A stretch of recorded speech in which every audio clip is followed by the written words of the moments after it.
Bust down, Pantheonas. What's going on, folks? Now, who said Marcus couldn't kick off the show? Happy Thursday. Let me get up here to the top of the comments and say hello to everybody while we in here. Wolverine, what's going on? I am Too Fly Cam. What up? Pam. Oh, goddamn it, Pam Balam. We got. Who else is in here? Quasimodo. What up? Appreciate everybody kicking in here. I'm gonna go ahead and kick us off. Darius is on his way. Chill is on his way. What's going on, everybody? We'll go ahead. We'll chat about. You know what I mean? We'll have a homie conversation until the homies show up. Didn't feel like keeping y'all waiting too much longer. What up? Got a packed list tonight. We're gonna talk. We talking Lanterns delayed. Got the release date on that. Chadwick Boseman star on the Walk of Fame. Very emotional day. Toy Story 5. Everybody see Toy Story 5 trailer? Let's see what else. Tobey Maguire, Doomsday, Scoop. I'm sure Darius will have a lot to say about that one. Y'all still, I know Chat has high hopes for Doomsday, so we got to keep track of that. What's going on, Tony Robinson? What up, dog? Just waiting for Chill and Darius to pull up, but I got it.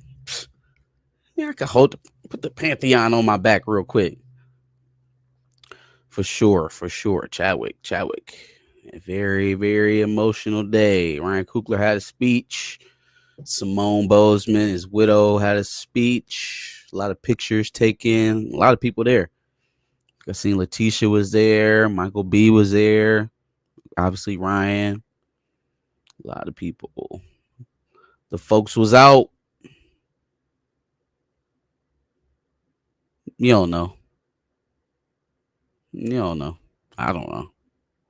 That'd be crazy to pop in with a haircut, though.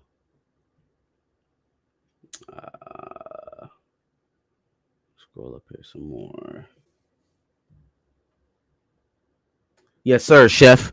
Yes, sir. Let them know. When y'all be stepping out and y'all step into the mother chats, make sure y'all know let them know where y'all came from. You know what I mean? Let them know where y'all came from. Tell them the Pantheon sent you. What up?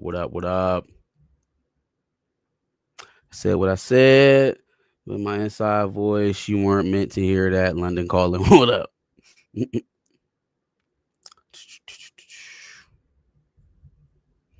Sure, man.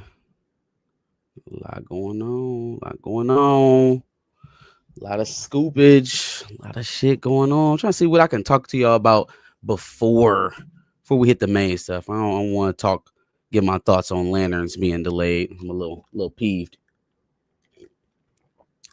Chill have a lot to say about that. But I don't know, man.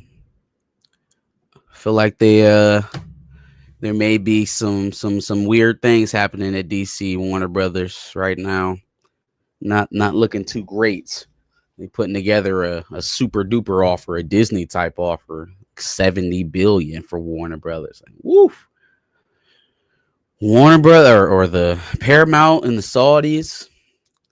I don't know, man. It feels dirty to me, but they are pushing it.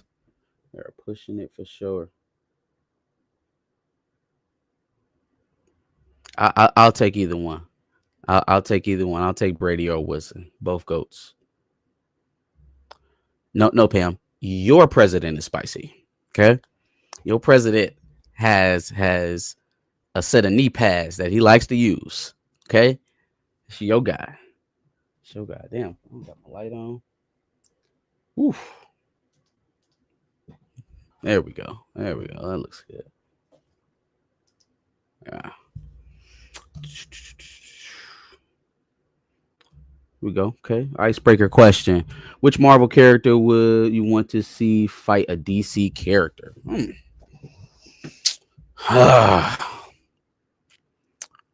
Okay, let me choose Marvel side first. Let's go with Wolverine. What character would I want to see Wolverine fight on the DC side? Hmm.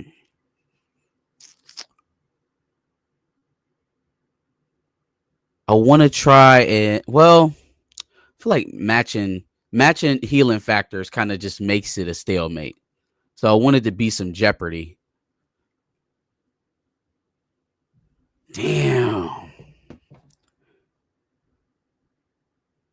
Wolverine versus Beast Boy. Wolverine versus Beast Boy. What is Wolverine gonna do versus a T-Rex?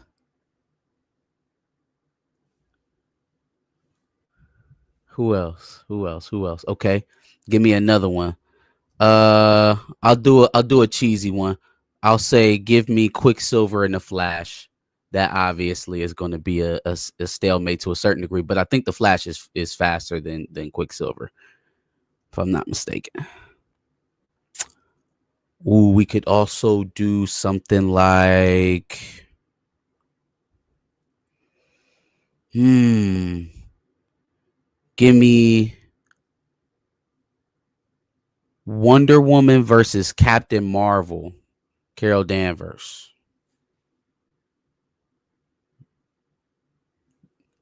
Give me Wonder Woman versus Captain Danvers. Ooh, okay, okay. Also, give me Raven versus Wanda. Give me Raven versus Wanda is a hell of a matchup. Hell of a matchup. Very interesting question. Interesting question. Let me see what we got.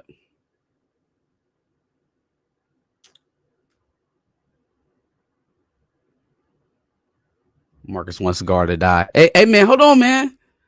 Like we got a lot of options with Beast Boy. You know what I'm saying? I'm just saying he's a very versatile offensive weapon. See, Wolverine just one might be cooking something. Okay, see, you know what I'm saying? Don't sleep on Beast Boy. Wolverine wins, I think, but don't sleep on Gar. Claw from the inside. Let's see here. Gladiator versus Superman. If we're gonna do Gladiator, you might as well just do Ares at that point. You know, Ares or Thor. I'd like to see Thor versus Superman. Like what is it? When he got his father's power, the shit. I can't think of how they describe his power at that point where he had like absorbed Odin's power. But that version of Thor versus Superman is a very interesting. I'd like to see that. Very interesting matchup. Does it have to be superhero? Maybe a villain? No, we can do villains. We can mix villains in there. We can definitely mix villains in there.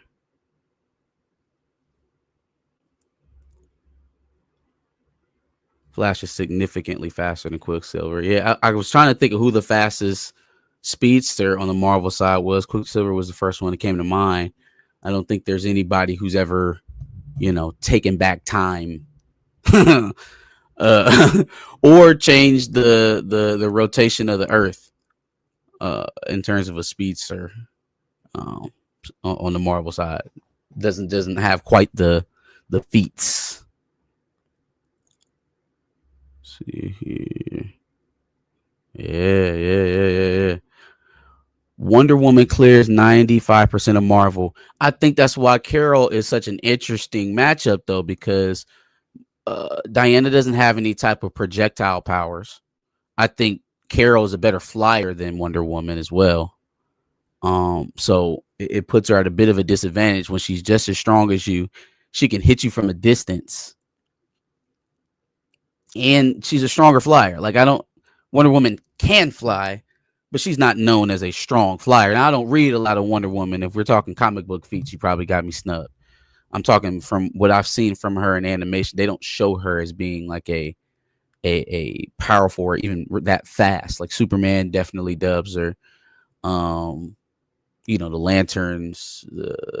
I mean, there's been a lot of people who she flies in a fucking invisible jet. Half the time. So it's I think there's some wiggle room in there for Carol to get in for sure. Let's see here. Carol takes me things. Ooh, okay. Got some Carol love.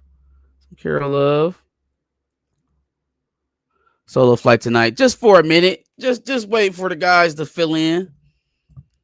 Just waiting for them to pop in on us. Didn't want us leaving hanging too long.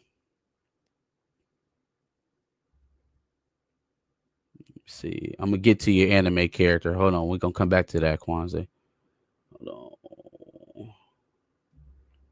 Spider-Man versus Nightwing. Okay, so Dick Grayson is definitely one of the better hand-to-hand combat guys in DC Universe. Is he Spider-Man level though? You got to remember Spider-Man is enhanced, so he's got super strength over Dick. Pause. He does have the super strength angle. I think Spider-Man takes that one. He would give him a run for his money though, just from the skill aspect of Dick. I think he'd be able to get away. Like if Spider-Man was trying to chase him, he may be able to escape. But in a hand-to-hand confrontation, Spider-Man is going to destroy Nightwing. Eventually, he'll wear him down. He's just too strong. Raven versus Wanda is a sleeper. Raven versus Wanda is a sleeper. That's like a goddamn. It was a good fight recently. A Canelo Bud, something like that. That's a good one. That was a good one. Raven has literal demon. Raven, a literal demon. You mean like Chatan? What do you mean? Come on now, don't sleep on Chaos Magic. Don't sleep on Chaos Magic now. Now, it depends on how far we take with Raven though. Like she can't call her daddy. She can't call the literal devil. We got to keep it. We got to keep it level here a little bit. You know what I'm saying? We can't. We don't. No entities. You know what I'm saying? Powers only, but no inviting entities into the fights. You got to keep it somewhat reasonable. Let's see. Rogue can handle one woman easily. Okay. That's actually a fairer matchup to me than Carol. Carol presents some problems for Wonder Woman. I think Rogue is a little bit more of a like matchup. You're right. Ooh.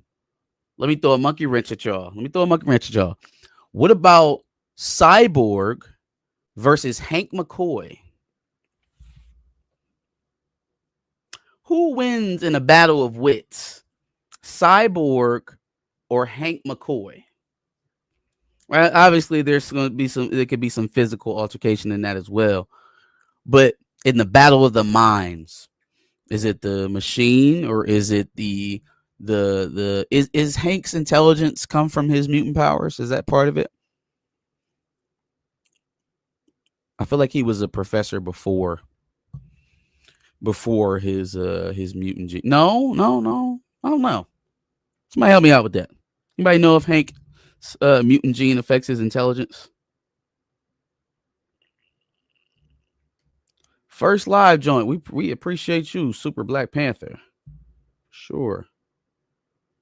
Rest of the guys will be in here in a second for sure. With Universal owning WB be a good thing. It'd be a better thing than the Saudis and and Baby Ellison for sure. It'd be a much better thing than those two. Rogue will get handled by Wonder Woman. Maybe. I mean, if she's just gonna take her power, then it's not like they have different, dissimilar or skill sets either. Hell no! Oh, let me get out of here. Hell no! Gladiator would smash Odin Force Thor. What? What version of Gladiator are we talking about here? What? So basically, you're telling me when Thor is the All Father at that point, Gladiator smashing him? I got to get hip to Gladiator. I was unaware of his game. We got Namor, Aquaman, Battle of the Seas, Thanos, Darkseid, Battle of the Titans. Got a lot of we got some heat. Rogue Love, Rogue, Torches, Wonder Woman. That's a definite beef. Y'all battling right now for Rogue and Wonder Woman. What up? Superman doesn't lose, though. That's why people hate him. Me. I'm people. I'm people. Me. Open Force. Yes. Thank you. Thank you. Open Force. Young Avengers versus Teen Titans. Okay, so what Young Avengers team though? There's been a lot of Young Avengers. We talking the latest, so like the Runaway folks, the fucking Miles and Ironheart and Kamala and all them folks.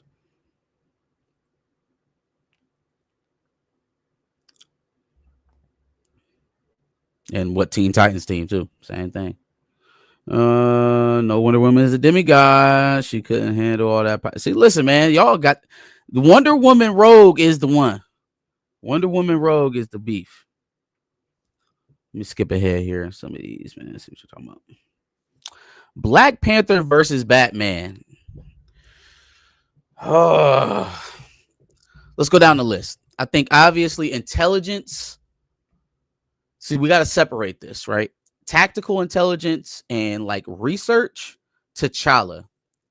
Strategy and deception, Bruce.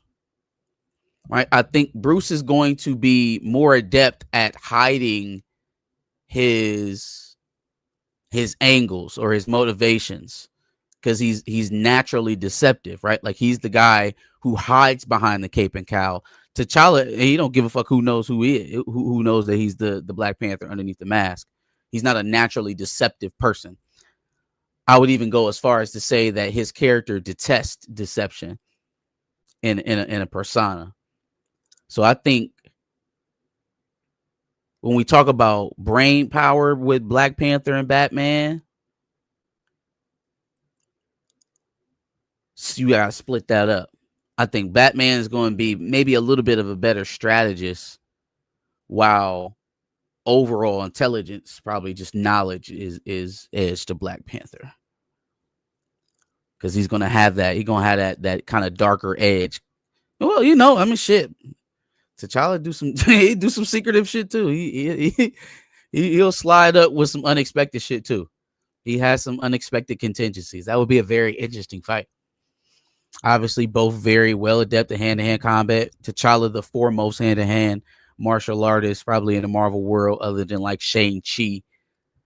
And then Batman, obviously a prodigy of Ra's al Ghul. Man,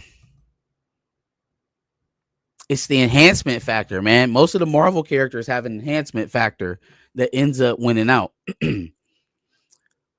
It was kind of the same thing we were talking about with Dick versus Peter. Dick versus Peter. With Spider-Man versus Nightwing. It's the same argument we was having there. I think skill wise, they're probably matched. The problem is that motherfucker is super powered. So eventually he's gonna put you through a cinder block wall and you ain't gonna be able to get up. Then what you gonna do? Then what are you gonna do?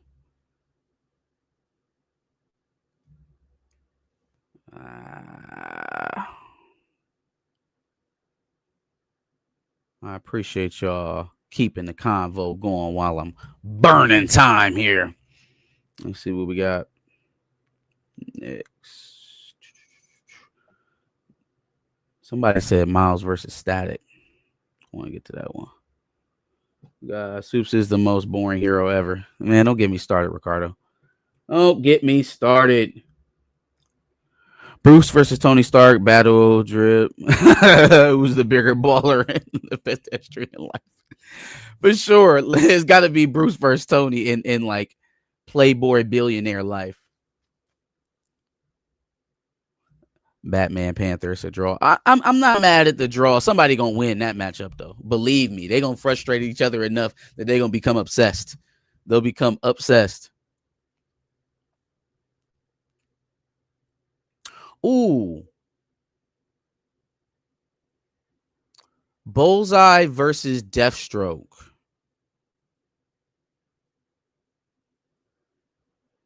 Two world-class assassins. Different type of marksman, right? Like Deathstroke a little bit more adept at rifling and guns, but Bullseye versus a guy like that, like both of them trying to get shots off from distance, really. But then Bullseye is also good in close too. I like that one. I'll throw that one out. Chew on that one for a second. Let's say Wiccan and Ant-Man's daughter version.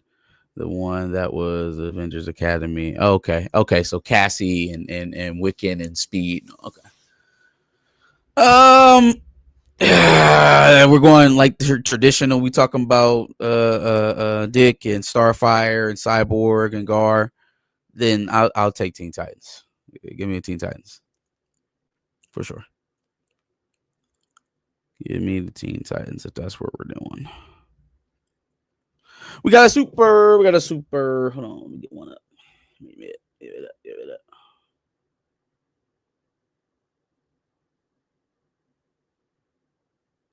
So nowadays they can call me old fashioned, but it's way too much care to see blue light flashing. So I guess Appreciate it. Oh, man, damn news app keeps popping up on me. Get out of here. Battery I4V. Bitcoin crashing. Should I buy the dip market? Hey man, don't talk to me. Hey, wrong person. Ride the wave, brother. Ride the wave. I have no clue, but I appreciate the $2, brother. Appreciate it.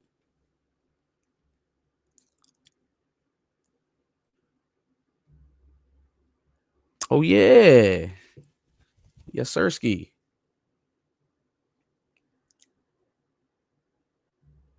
Drive slow, homie.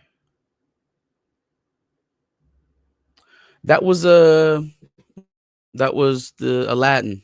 Will Smith was the genie. That was the Aladdin live remake. Yes, sir. Ow to the bros, to the real bros. No disrespect. Don't want the Omegas on my back. Let's see here. Wally West alone would beat the bricks off of the Young Avengers. And see, that's the cheating part of it. I don't think Marvel Young Avengers has any like Omega level or like Ace level threats like that. They got Wally West, they got Starfire, they got Raven. They got people who, the grown side of Marvel would have to deal with some of them. they would need actual, not powerhouses, but bigger, stronger threats to deal with them. Darius, what is up? What's going on, dog? Not much. Same old, different. You has some interesting what if scenarios going on. Shout out to Quasimodo for kicking us off. We were doing like a Marvel DC versus. We had a Wonder Woman Rogue debate. We talked how Superman is annoying because he never loses, so you got to find the most OD character on Earth to try to fight him. Black Panther Batman was one of them. Any thoughts on any of those matchups? Black Panther Batman be a good one. It'd be a crazy one, right? Yeah, that'd be a good one. I don't match a lot of. It's tough for me to match a lot of DC characters with Marvel. I look at them as gods and godlike power. Well, not to say that Marvel doesn't have some gods, they do. But if we're going Avengers, MCU Avengers, or you don't even got to do MCU Avengers. Avengers versus the League. The League is smacking the fuck out of them. Well, I don't know about all that, but watch this one though. So Why? one of them was okay. So we did Spider-Man versus Nightwing. I said the League. I didn't say No, hold on, wait. Let's deal with it Spider-Man on an beats the shit individual out of basis. Yeah, okay, thank you. Then we said on T'Challa, when we said T'Challa Batman, I gave Batman his just due and said that the intelligence part has to be split. I think as like an investigator or even just on the side of like being deceptive and hiding things, Bruce is probably better at that. T'Challa has more knowledge. I think T'Challa has a better knowledge base, but in terms of like, I don't really know what this motherfucker is about to do. I think Batman has a little bit more of that than T'Challa does. But it's really a moot point because when they have to meet up, if Bruce has to fight T'Challa, it's over because T'Challa is enhanced. He's probably better, just as good or better than him hand-to-hand combat, and he's enhanced. So T'Challa wins. Yeah. Okay. That's not even like a bias thing. If I could have T'Challa take out Batman, that's a arrow through the heart. We could cripple the League overnight if we take out Batman. Yeah, I did hear you guys say about my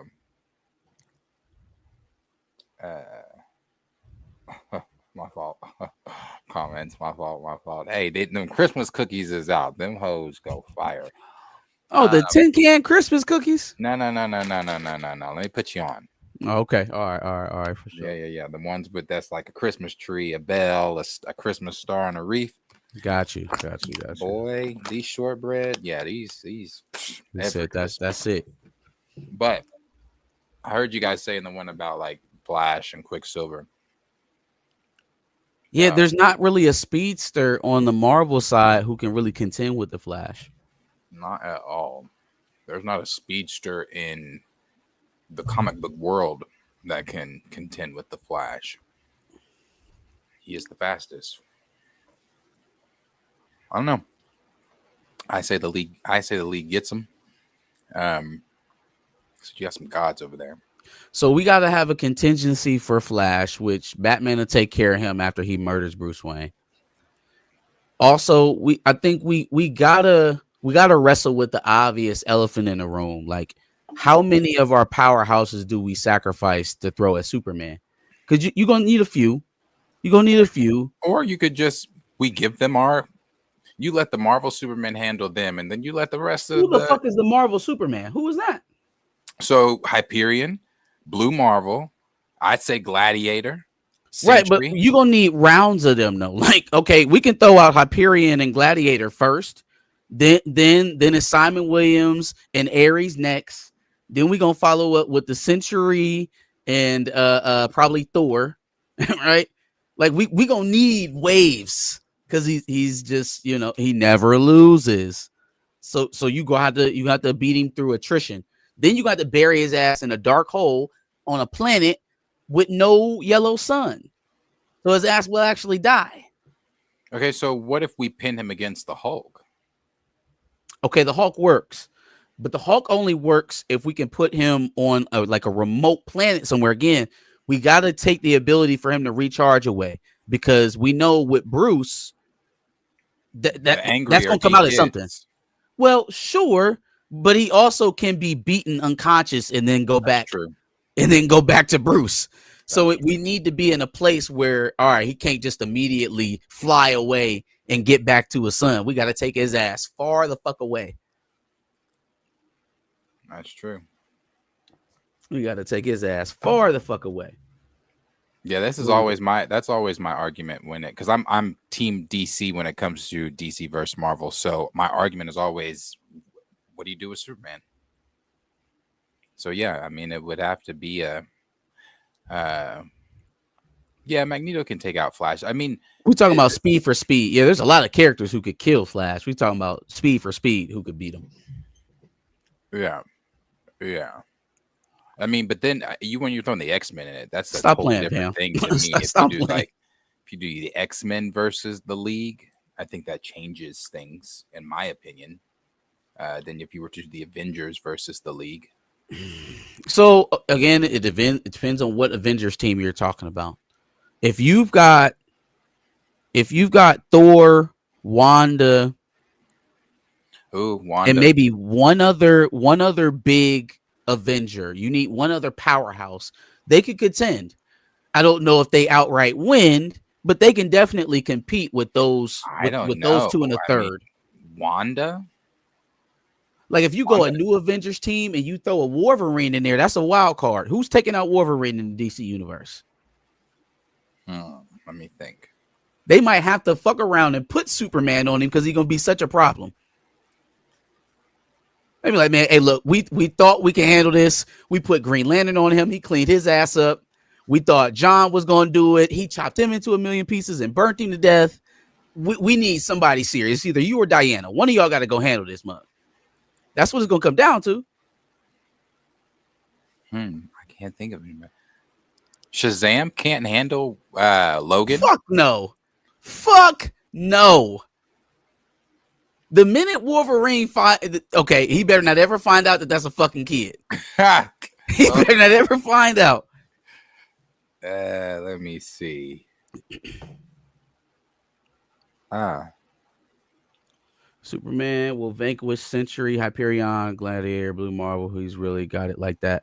I mean, if we're just trying to level off the feats, I think he is stronger than all those other characters. The problem is we never see Superman fall unless he's fighting Darkseid or Brainiac, and so outside of that, we don't really have a blueprint to say, oh, these characters could probably beat Superman outright. You would like to think Thanos, maybe a version of Thanos, but we've also seen Thanos lose too many times now over to say that he with full on confidence, even with the gauntlet, that he could beat Superman. No, now, Thanos was getting his, I won't say he was getting his ass kicked, but well, no, he said all that for a drop of blood, but that was Tony. We're talking Superman, so yeah, kind of different. You see, got a Franklin Richards. Now Franklin does throw a monkey wrench into all of that. When you start talking about warping reality, I don't know how they kind of stop Superman's weaknesses at kryptonite, no yellow sun, and magic. Well, how does reality warping play into that? Does that mean Doom would whoop Superman's ass? Is that what that means? That's a good one I've often talked about. Dr. Fate versus Strange. I say Fate. I feel like it's a stalemate. When you find like competition, that's like Namor versus Aquaman. Who's gonna win that? They both kings of Atlantis. Who's winning that? It's a stalemate. Honestly, I'd give it to Namor. The Kukulkan. Why? For what? Every reason you would have to pick Namor applies to Aquaman. They the same damn character. Is Namor not? I think Namor's stronger than Aquaman. And why? Why do you think that? I don't know. I feel like I don't know. I just feel like the years of watching Aquaman on like the Justice League and purposefully skipping over some of his comics and Namor is cockier than Aquaman.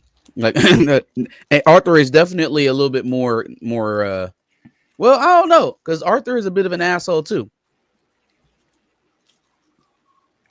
I think he's a little bit more humble. That's what I was looking for. How do you think somebody like Clarion, one of the Chaos Lords, would do to Marvel?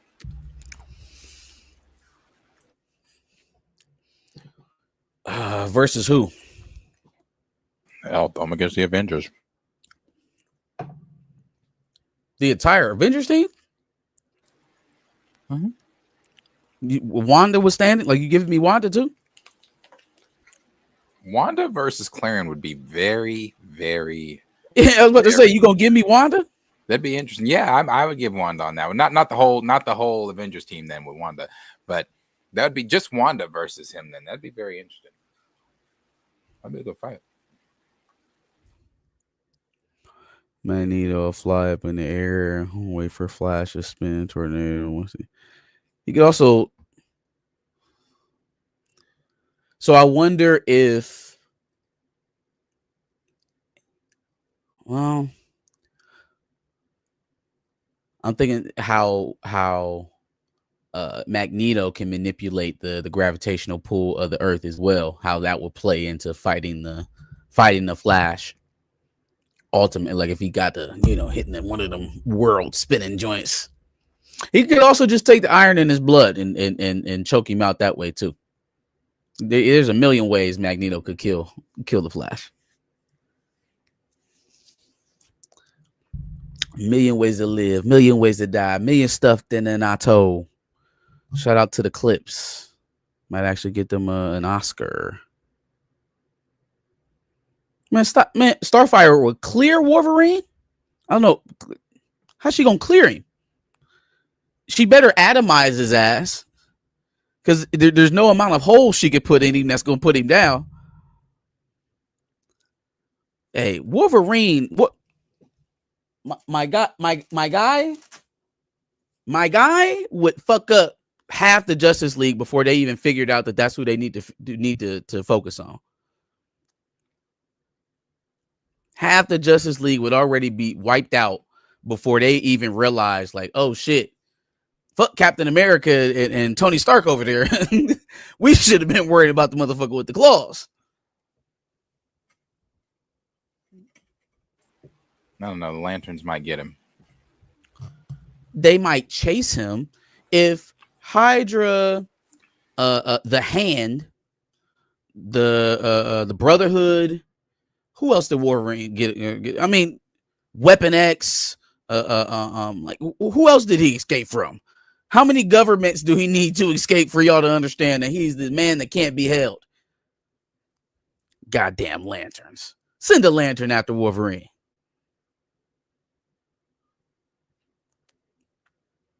Yeah, the Lanterns. Who's a shapeshifter? Outside of Mystique. Anybody else shapeshifted?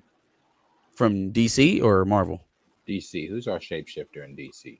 No, Magic's is a multiple. Who the hell is our shapeshifter in DC? Yeah, it's just Mystique. Mystique versus probably Jean. Y'all crazy if you think Manhunter is killing Wolverine. Okay, have John turn into Jean, and you take him completely out of his game. Now, I mean, he'll be able to fool him. I don't know if he can kill him. Jean is going to kill Wolverine? What are y'all talking about right now, Shocker? What you talking about? He would tear Shazam's ass up. I don't think people appreciate the amount of beating that Wolverine can actually take. And that's just kind of the problem. By the time that they realize that he's actually a threat, he's going to have already have taken pieces off of these folks.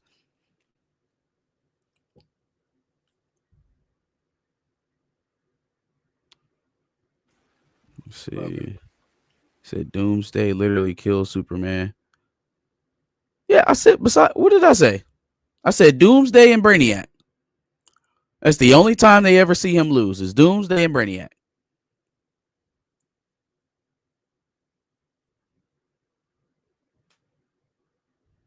Y'all think the Hulk could beat Doomsday?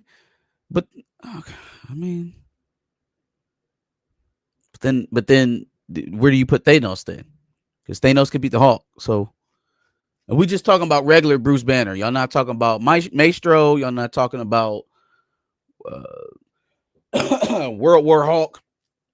You just talking about run of the mill Bruce Banner. Okay, well Thanos can beat that guy. So now Thanos can beat Superman too. That don't feel right. That doesn't feel right. If we're gonna do Wanda versus Supes, if we're gonna put reality warpers into it, you might as well do Franklin versus Supes, which Franklin can make himself Superman. He could make himself Superman without the kryptonite allergy.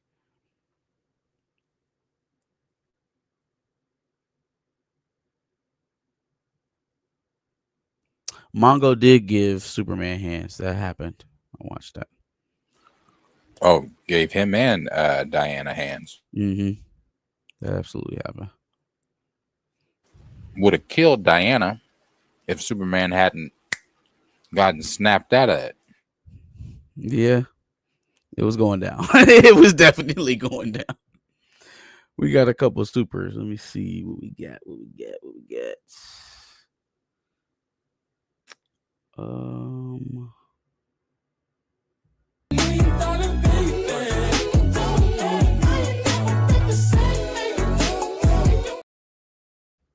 Is that the right one? This one. My bad, Puma Lee. Molecule Man for Superman, Lobo or Ambush Bug for Wolverine. Molecule Man for Superman, Lobo or Ambush Bug for Wolverine. Lobo versus Wolverine is a death match I need to see. Now, I didn't think about Lobo.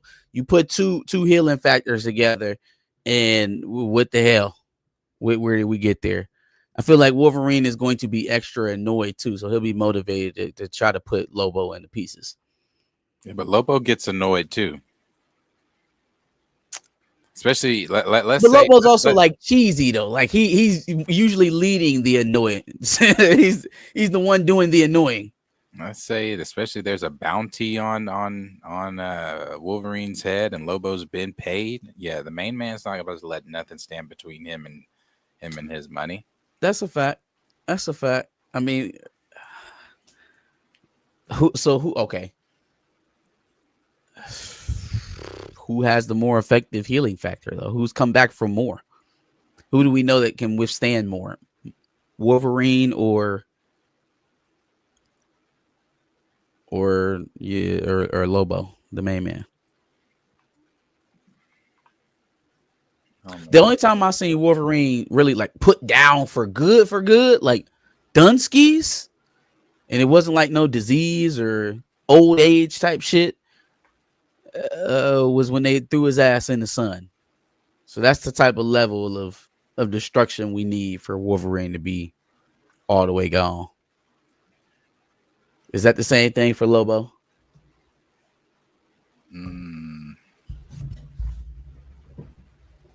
I don't think it's the same.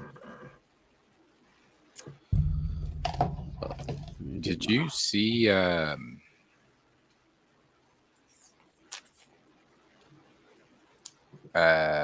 well, before I even say that, where do we want to begin?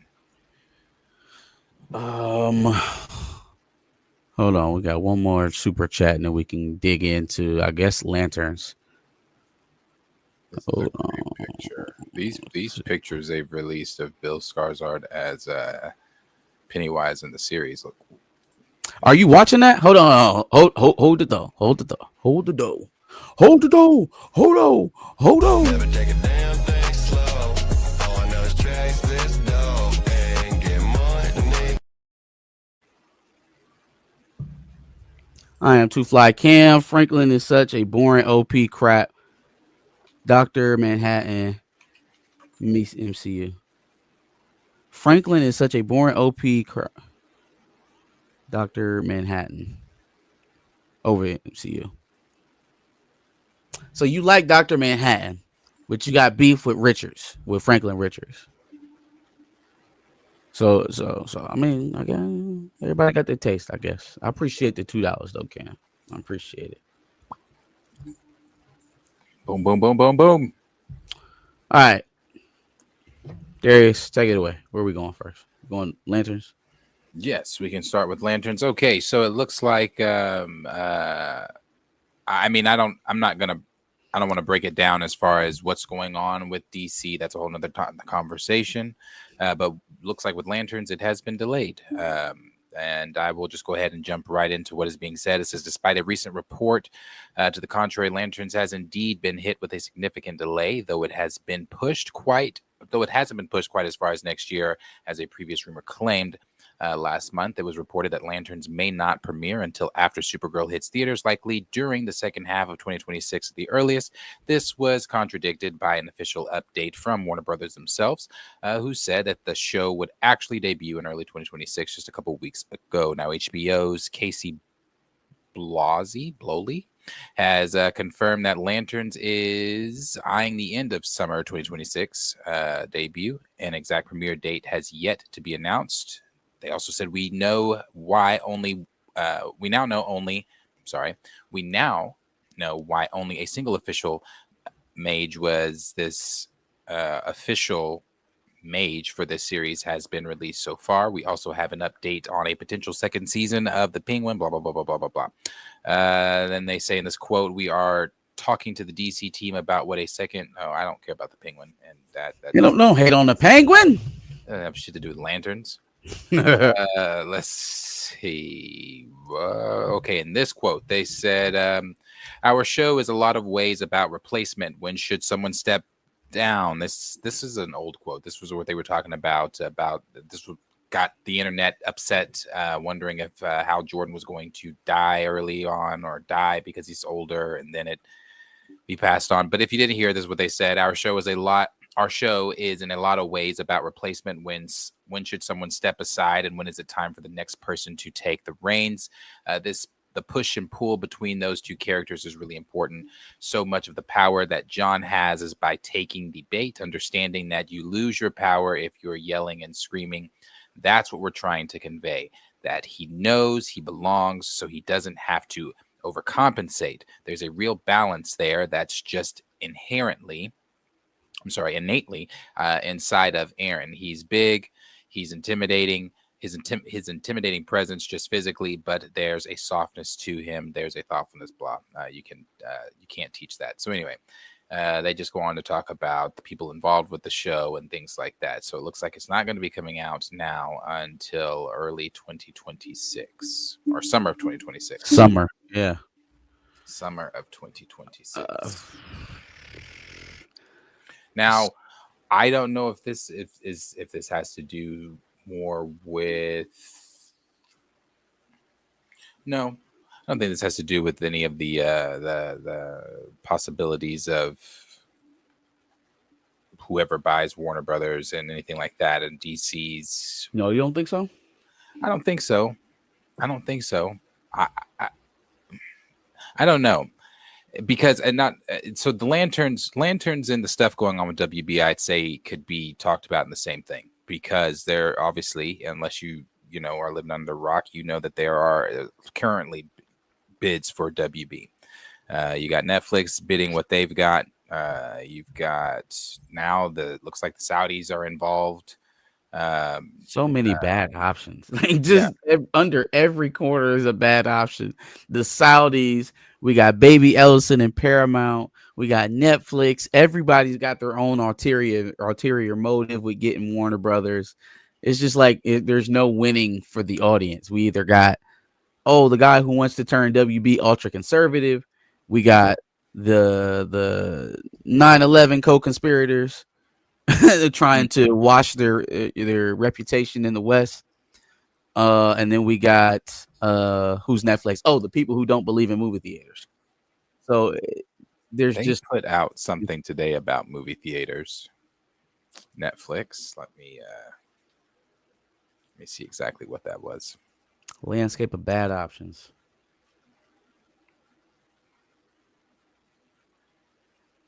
Oh gosh, they did put something out. However, while I'm looking for that,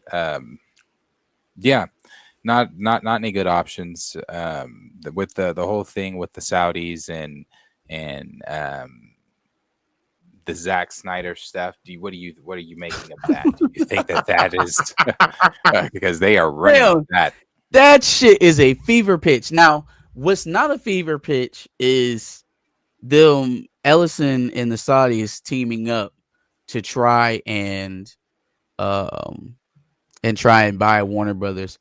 If you follow American politics at all, you know that the Crown Prince Mohammed bin Salman was in the White House this week. Mm-hmm. They also just got, I mean, he left with a bunch of shit. He left with a gift bag, basically. He got non-NATO ally protection. So if Saudi Arabia is ever attacked by anyone, now American military is coming calling. You know, Trump was trying to absolve him of some you know, the journalist Khashoggi and all that stuff.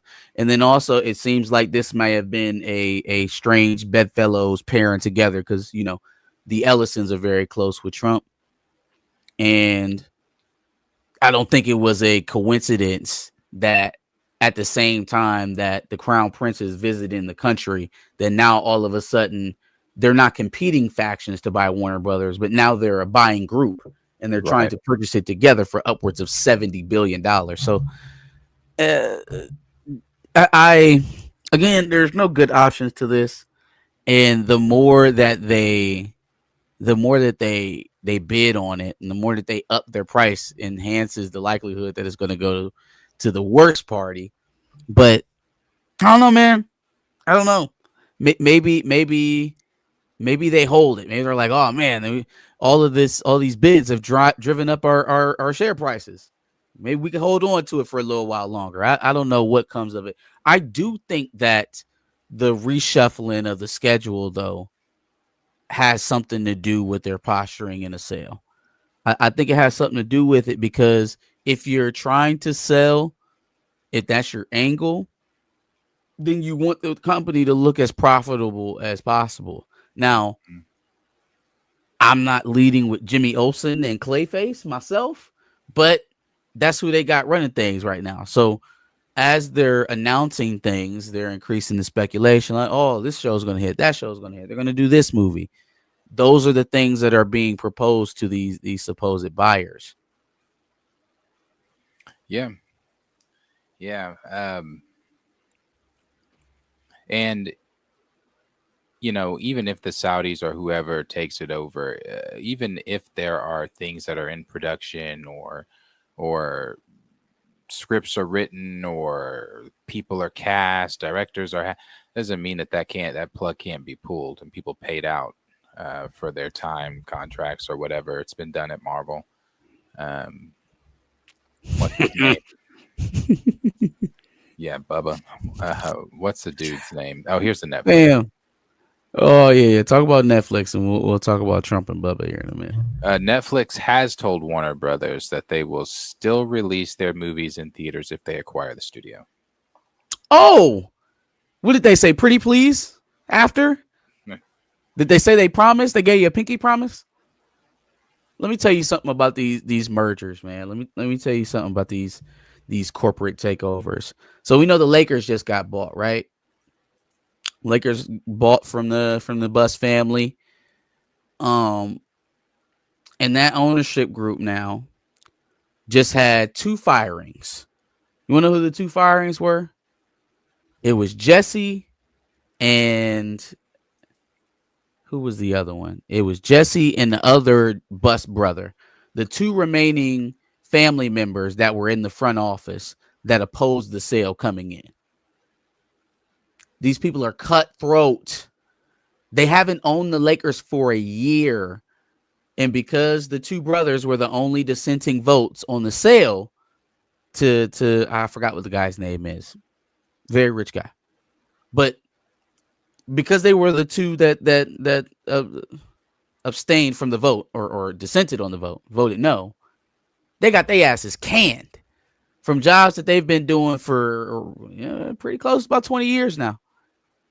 Drafted some pretty good players. Austin Reeves, Alex Caruso, Kyle Kuzma, Julius Randle, Svi Mikhailuk, Ivica Zubac. I mean, the list goes on and on. Talented guys. But The new regime came in and they didn't like it, so they got the fucking axe.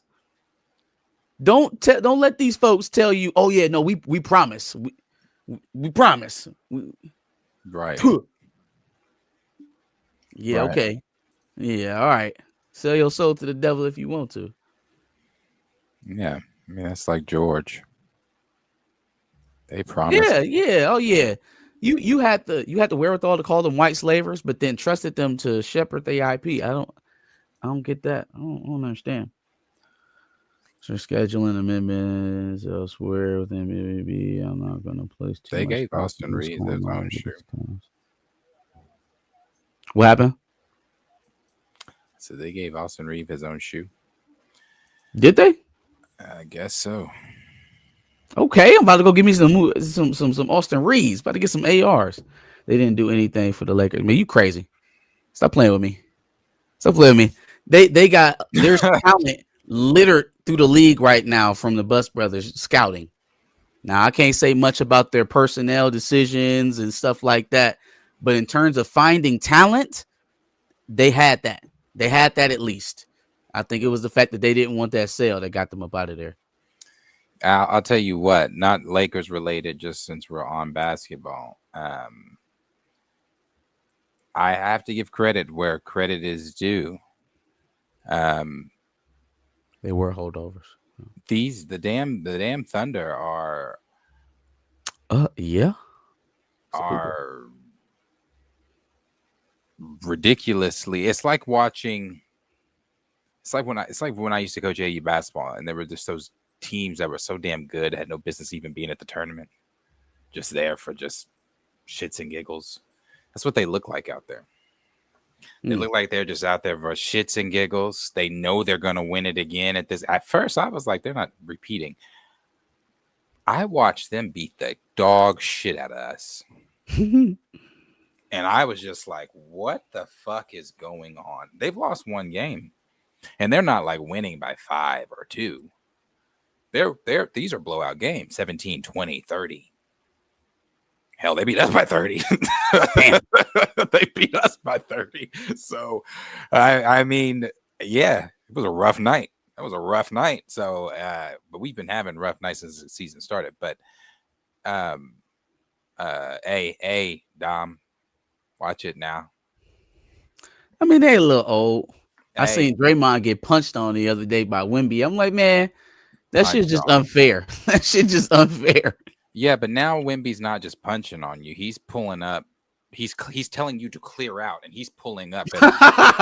he's 7'5", telling you to clear out the side of the court and pulling up. I'm like, this shit don't make no damn sense, man. He's a video game character. He's like some shit that you put in on 2K. All right, I'm gonna make you 7'3", and he gonna have a jumper. And he gonna have a guard handle. Like, man, what? Yeah, nuts. Yeah. So yeah, no. And then the Thunder have what the next was it? How many years they have the next first round picks? They're already supposedly getting Boozer. Oh, yeah. I don't know. That's crazy. That's who you talking about the Spurs? No, the Thunder. The Thunder. Oh, okay. Yeah, no, the Thunder strapped. The Thunder. I don't, man, Sam Presti, he find a way, boy. He finds a way. Did, because who the fuck could have thought? Yeah, that's crazy. You know, I was watching the starting 5. And when Shea at the end of it, he looks at the camera and said, you know, something, we'll be back. We're doing it again, or something like that. And I was like, yeah, you got to get through, nigga. He said, watch this. He said, watch this. I could not wait for that matchup because I was like, all right, now let me see. I was like, come on, we got Jimmy. Like, let's see it. Let's, blah blah, nigga. No. Man, they got it. My Lake Show looking all right, man. They looking okay without old man James right now. I just need them to stay afloat. I don't know how much faith I got in JJ long term, but I feel like they in that spot that like they can get good enough to think that they're a coach away. You know what I'm saying? They go fuck around and get I don't know. I don't know who's out there that's a veteran. I feel like that's the one slight thing, and another guard. I think that they need another ball handling guard. The Bronny experiment, they sending his ass back down to South Bay. Good fucking riddance. I'm tired of watching him shoot the ball. But they need another ball handling guard to kind of take the pressure off of Luka and AR. But I like Luka and Austin Reeves playing next to each other. I like it. They even making DeAndre Ayton look good again. Yeah, LeBron he's done. He doesn't want to do this no more. My sciatica. No, he thought that they was gonna be ass, which I thought so too. He thought that they was gonna be booty. And when they I think they popped out, they was like 8-0 at first. And he was well, yeah, my sciatica, my sciatica. Because remember in the beginning of the season, before he started talking all this injury shit, he was like, yeah, we're weighing our options. And everybody like, what do you mean you're weighing your options? You're under contract, bro. It's like either play or retire. And so then it morphed into, oh yeah, my arthritis, my sciatica messing with me. Because now I have to have something to explain the fact that I've been out since the beginning of the season. Going on 20 games now. So yeah. They asked him, they was like something about, he's like, I don't miss traveling. I miss being at home on my couch watching them. I think in a LeBron James move, if you can get something like that back, because you got Vanderbilt, you got Rui. If you get one more next to Marcus in a ball handling guard, like I like Marcus Smart, and he can be a streaky shooter, but I don't want. If we need somebody to relieve the ball handling duties, I prefer to him be on the court with another ball handling guard, and having Marcus Smart as a backup guard will help you. You know what I'm saying? You can put another guy next to him. You can put a guy who's not even defensive oriented next to him to carry the load. That's the type of dude I'm talking about. I don't have a name for you yet, but I watched some more NBA ball this year. I'll let you know. Watch LeBron is there for a couple more years. Please don't say that. Please don't. With any luck, he has a no trade clause. He absolutely does. So let's just go ahead and let's talk about that. Let's talk about where you like to go. You know what I mean,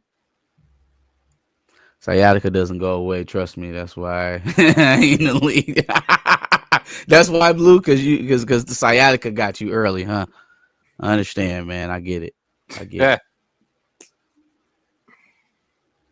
We shall see. But yeah, no, that's Lanterns. That's what's going on with Lanterns. It's delayed. It's pushed back. Could it have something to do with this stuff? Maybe. It could. I'm not really excited about it. This was one of the only things in the DC slate I was actually, anticipating. So not in love with it, but I think all of the turmoil over will they, won't they get sold is driving a lot of the shuffling in the schedule. Yeah, for sure. We'll see what happens with it. Lanterns is one I'm looking forward to as well. Can't really say that there's any. Well, I know there's nothing else I'm looking forward to. So, Lanterns would be it. So, all right, what's up next? We can do Toy Story. Oh yeah. I saw that trailer.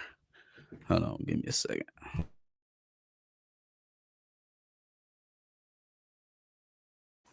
Toy Story. I liked that trailer personally. Now, when we get to the Black Panther stuff, because see, I didn't watch. I was kind of sitting here. Black Panther stuff. Chadwick Boseman. That's going to lead into that. I was watching this. Yeah, that's some tough stuff.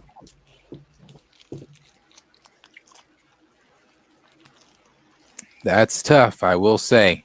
Now, Toy Story. Yeah, I like the concept. Like I said, I still think 3 was a perfect ending, but I also like what the director said. If you like 3 and that was a perfect ending, then don't watch Don't watch these next ones.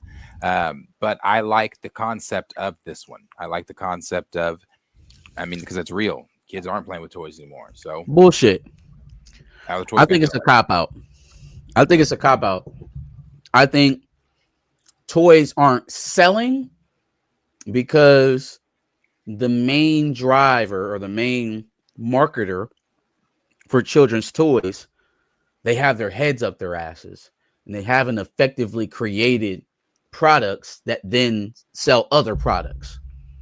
I don't think the toy market having a dip in sales is reflective of whether or not children like toys. Believe me, children still like toys, and there's still the ever present fact that a large driving force of that merchandise purchase is coming from adult users or coming from collectors and enthusiasts. Let's not pretend that when somebody's going online and ordering 20 Funko Pops, that there's 20 children getting Funko Pops. When somebody go on and order 30 replica lightsabers, that they getting ready to have a LARPing party somewhere. No, they getting ready to buy them joints and resell them. Yeah, but at the same time, kids still aren't, and I don't know if that's like because these kids definitely, I see toys on the shelf, I see toy commercials, and I'm like, damn, they got that. They didn't have that when I was a kid, so I don't know if I can necessarily say that the toy companies haven't elevated their game or up their game. You have a child, so you would know better than me about your child playing with toys, but I have not. I really don't see. I have my nephew. I can attest to that. He doesn't play with toys.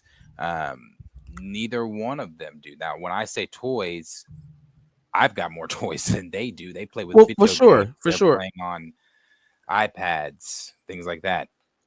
I guess what I'm saying is, or I guess okay. So if you looked at a kid's living room in the 90s versus today, it's probably a very stark difference, right? But I don't think that's necessarily reflective of a child's interest, because if that same child is sitting there playing Fortnite all day, then gets a Nerf gun in front of him and a group of other kids, I'm telling you, within 10 minutes, that game is going to be set down.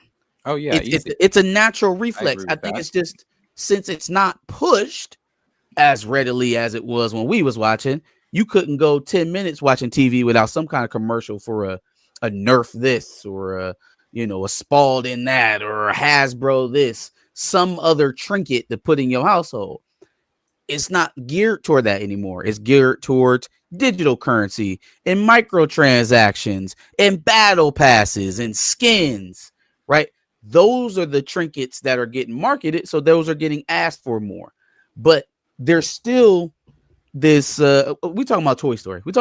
How it relates to Toy Story.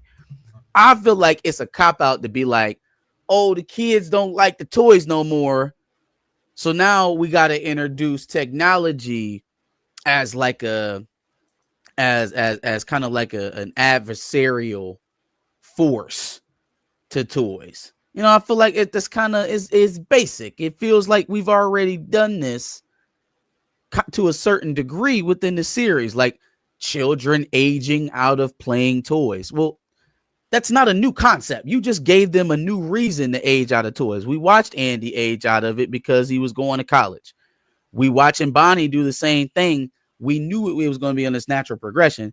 That's kind of the fundamental problem with doing a Toy Story 5, though, right? We completed this arc, and now you're repeating it with another child and trying to convince us that it's different. Andy putting his toys in the attic because he getting ready to go to college ain't no different than Bonnie putting them toys down because she got a tablet. They just maturing at a faster rate. Like, this is the same story rewatched. It is, but I still like this though, because when I saw this, I instantly thought, I don't remember what video that was, but the little boy, when those I think they were athletes, two black athletes, asked him, he said, what cartoons are you watching? He said, huh? What are cartoons? He's like, you watching Cartoon Network? What's on Cartoon Network today? He was like, Kai Cenat? He said, no, like what? He's like, the kid didn't even know what the hell a cartoon was. I I do want to see it because, like I said, when I go over to my when I do see my nephews, that's what they're doing. They're on those damn tablets. You can't get them away from those damn tablets. So it's like, but I do agree at the same time. It's not like Appreciate they it, have Groovy. cable television where they are sitting down, where you're getting hit with Saturday commercials after morning, commercials. bruh. Yeah. When they started trying to pull themselves out of what they felt was an archaic model in cable, they gave up routine. They gave up the schedule of watching television. Children, your time to watch TV is Saturday mornings in between 8 and 12. Prime time in between 6 and 8. Then y'all TV watching is done. Now we on to adult prime time stuff, right? Like kids lining up in a scheduled fashion to view the billboard was an advertiser's advantage. Now you gotta roll the dice on whether or not they're even watching the damn ads. There's so much of it online and ad avoidable that you got to worry about whether or not you're even going to be positioned. So now even your marketing campaigns have to be more all encompassing. They have to be more basic. They have to be more not targeted to a specific audience. How can you even make a toy commercial that's fit for streaming in 2025? I mean, there's really no way to do that. And the more you're sitting here talking about it, the more I was sitting here thinking about just the commercials I used to see growing up, and the juxtaposed to, again, I have more toys now than I had growing up, but it's like, obviously collector, but it's like I have never seen a Marvel Legends commercial like the ones I used to see from my action figures, where they would have them coming through the camera doing the flips or whatever, fighting abilities, and then you'd have the kid like, playing with them and things like that. There's nothing like that. There's only thing that they ever do for Marvel Legends or any of these toys nowadays is it's presented at the con. You either watch it on the live stream or you catch it on the replay on YouTube.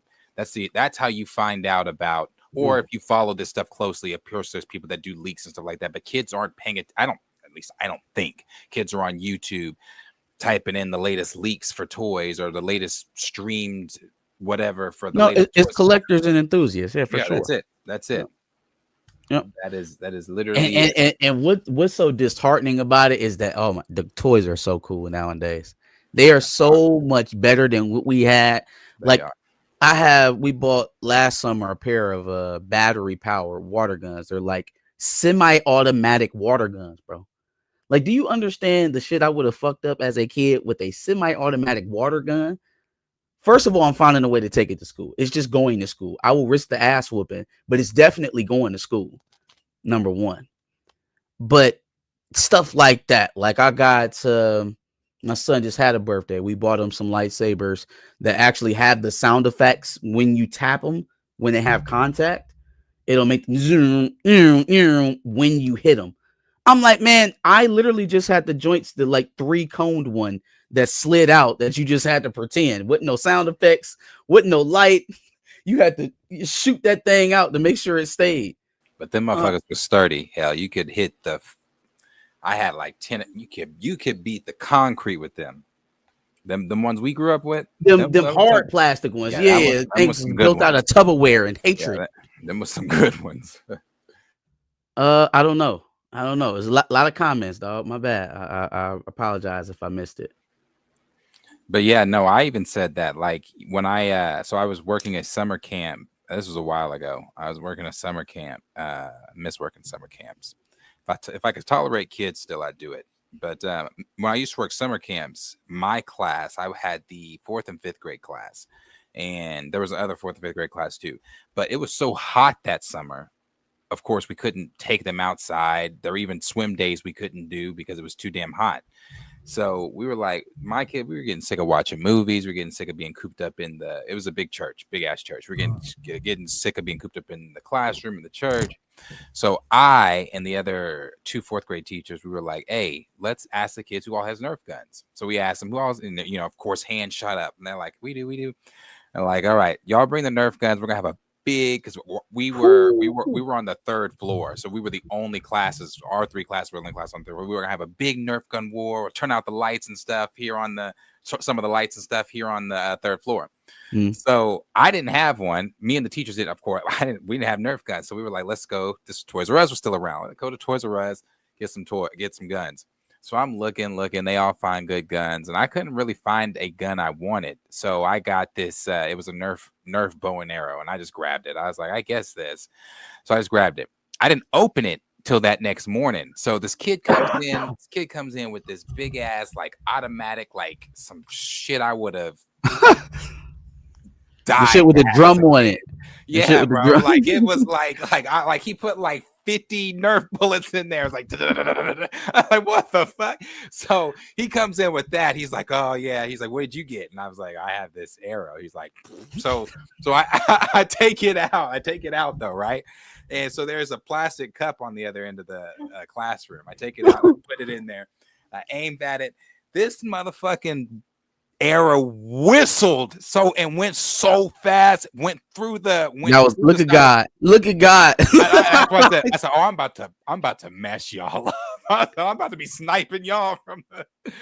Yeah, man, was Katniss Everdeen before the movie came out. That is hilarious.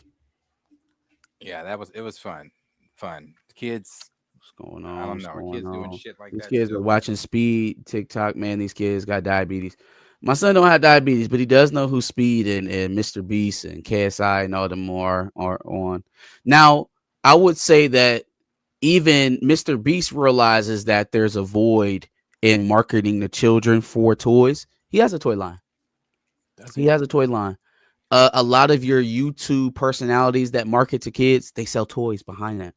Ryan's World, Miss Rachel. Oh, I know Ryan's making millions of dollars off of toys. There is millions of dollars to be made there, but like some of y'all have explained in the chat, they'd rather force the children to social media and keep them brain locked there. Darkseid versus all different Superman from Marvel. All different Superman from Marvel. So he's saying Darkseid versus like Blue Marvel, Hyperion, Sentry. Oh, all the different Superman from. Okay, I got you. Okay. Okay. So let's line them up then. You got Century, Hyperion, Gladiator, Ares, all of them together. Simon Williams. Are we putting Ares up there? Why not? If you're gonna put Gladiator in there, how could you not put Ares in there? I feel like Gladiator would wash Ares. What are we talking about? What am I missing something about Gladiator? Somebody else said that in the chat. Gladiator's pretty OP. Right, but he's also not a god though, right? Like Ares isn't he's a deity. How Gladiator but Ares also has some mortal in there. Gladiator ain't got no mortal. Where's Gladiator from again? Like Shi'ar Empire, completely different galaxy. Gladiator. God damn. Okay. I'm sorry. Okay. Gladiator. You know who the fuck I was thinking about this whole time, Darius? Who are you? Hercules. Oh, no. Niggas have been saying Gladiator this whole time, and I'm thinking Hercules, and I'm like, what the fuck? Why do y'all think this nigga Hercules can beat Ares so easily? Okay, now it makes sense why everybody looking at me crazy. Okay, Gladiator, yes, let's put Gladiator in there. Versus Darkseid. Icarus too.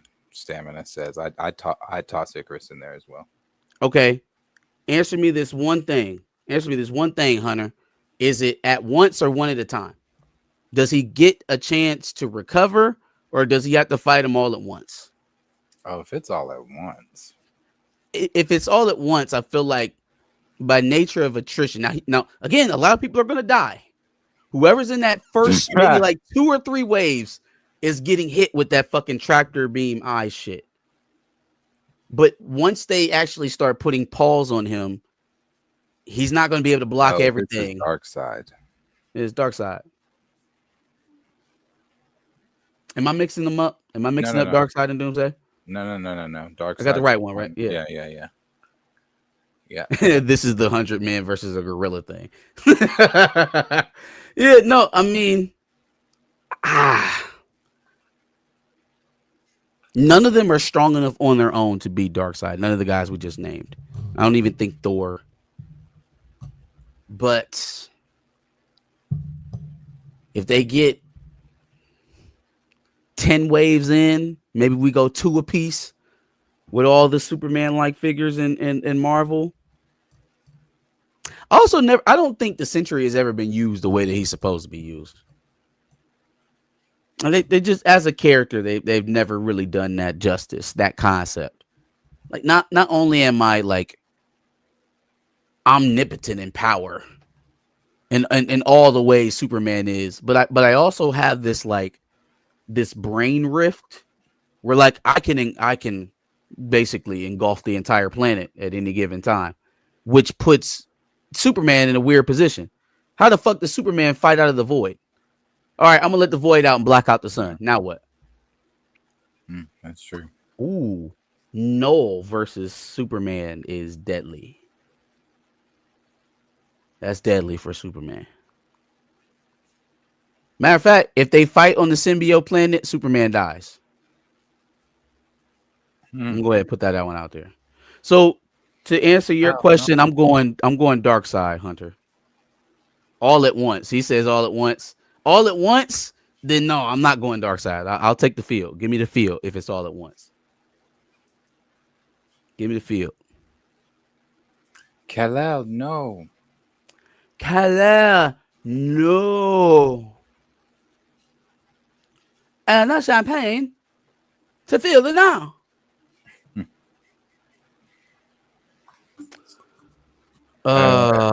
Yeah. No. Tell all your Supermans I said it. Noah would kill Superman if they did it on a symbiote planet. He'd have no way of escaping. Blacked out sun. No, kill Superman. Yes. Okay. Yeah, that's the Superman, or not Superman. That's Toy Story. As well. Yeah, no, I just felt like it was a bit of a cop out. Like the concept of Toy Story has kind of run thin, and I feel like introducing technology modernizes it, sure, but for what purpose? For what storytelling purpose? To convince us that kids age out of their toys again? Like that is the entire arc of the first 3 movies. And if it was meant to tell this story continuously for 4 and 5, then I would want to tell other stories that mattered, like stories that needed to be told. I think Toy Story as a franchise deserved that. Yeah. What's the thing's name? Leapy? It's the tablet. Yeah. It's the villain. So we'll see it. We'll see how it's the villain, because it doesn't move like the toys. So it's not walking, right? I mean, well, the sketch pad could walk, couldn't it? No, they had to carry the etch pad.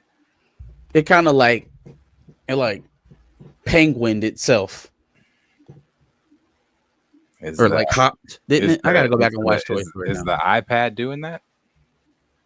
I think it was just Lily Pad. Yeah, I think it was just talking. Yeah, we'll see how it's the villain, because I'm like, unless it's got other toys that can walk working for it, or maybe it uses its charger to, like, I don't know, but it's an electronic, so I don't know how it's, because all the villains have been either, Sid, obviously, first. You said they're going to snatch its charger. That's crazy. You got Sid, the Prospector, and Lotso. Yep, Lotso. And again, villain in 4. With all, well, maybe not so much Sid. Sid was just a fucking sicko. But with Lotso and the Prospector, there was this common theme of, you need to come with me. You need to stay with me. Your kids aren't going to love you anymore. Your kids aren't going to love you no more. in just reinforcing the idea of eventually the kids are going to move on from the toys. That was the main theme of the first 3 movies. It's Who just a big mentioned ass that? rehash. Was it you that mentioned how did Woody get back with them if he got left Thank at you. the amusement Yeah, park? how the fuck y'all left him at the RV park? How is he back? Ah. Like, where the fuck did Woody come from? Y'all left him with Bo Peep. He just chilling in the room. Oh, that's funny. Yeah, he is back. That's crazy. You know, I've only seen 4, I think maybe once or twice. I really do not like that one, but You telling me Woody got on the freeway with Bo Peep? that's funny. All right. What was Superman versus Spawn? Give me Tobey. Spawn just for shits and giggles. Shocker. We can go Tobey. All right. So a lot of this past week has come out for Doomsday in way of leaks. I don't follow that Scooper Majestic. I don't want to go into a long story, but there's a lot of, I guess people just forgot that because he's leaking stuff that's good to them. So they just like, oh, he's not a How racist. it always goes. We just forget the scoops that they didn't get right. Oh no, well, not they're even fancy scoops he anymore. didn't get right. It's just he was tagged in some DMs that he sent somebody. He was calling them the N-word, hard R, monkey. Yeah, this, and that. what? Yeah, I'm like, oh, I guess because he's scooping good. I blocked him, I think. I guess that's why I can't even find him now. Gotcha. But yeah, so that scooper Majestic, I think, is the user name. It has a Dr. Doom face profile picture. They have been dropping some things in regards to, and I guess the other scoopers are not saying they're wrong. So they are anyway dropping some things on Doomsday. They dropped the trailer description of what that's going to be, and that kind of matches up with what Chris Gore was saying, what he saw in the trailer, and what he expects to be the one that we all see ahead of Avatar 3. There were some pictures that came out of, now whether these are in the days of AI, it's hard to truly know what is real and what's not. Some of these, let me share here. Some of these pictures have dropped with supposedly RDJ here with facial damage as Dr. Doom. I was trying to find the other one. Let me actually get the better one here. I thought I had that. 1 second. Actually, I'll come back to that. Let me get through this. So the description here for the trailer that has come out, or that's going to come out, says the teaser begins with Dr. Doom's voiceover. RDJ Doom speaks about his life of trials and suffering. Victor Von Doom appears in a cemetery in the rain. That lines up with things that we've heard about Victor Von Doom and how he's going to be in this universe, and I guess in what a lot of people are speculating, and kind of lines up with, I guess, some of the rumors that Alex of the Cosmic Circus put out there, is that I guess that Doom in his universe has a family. Now, is that family Franklin and Sue? Not sure. Could be in another family members of his, but he had a family, and I guess they died. So in his universe, Reed's family is his family? Possibly. Or he has his own family. Don't know. Okay. But it says he appears in the cemetery in the rain. His face hidden until the scene cuts with a flare, leaving only a silhouette of his suit. The screen transforms with a powerful explosion, and Loki's voice fades out. Thor appears on a vast coast. Sam Wilson and Reed Richards look at the sky with fear. That could be an incursion, or it could be something else. I don't know. And Doctor Strange runs through a dark room as 2 universes collide. Cities are also seen being destroyed simultaneously on 2 planets. Doom says he will release the eternal trap in which he was imprisoned.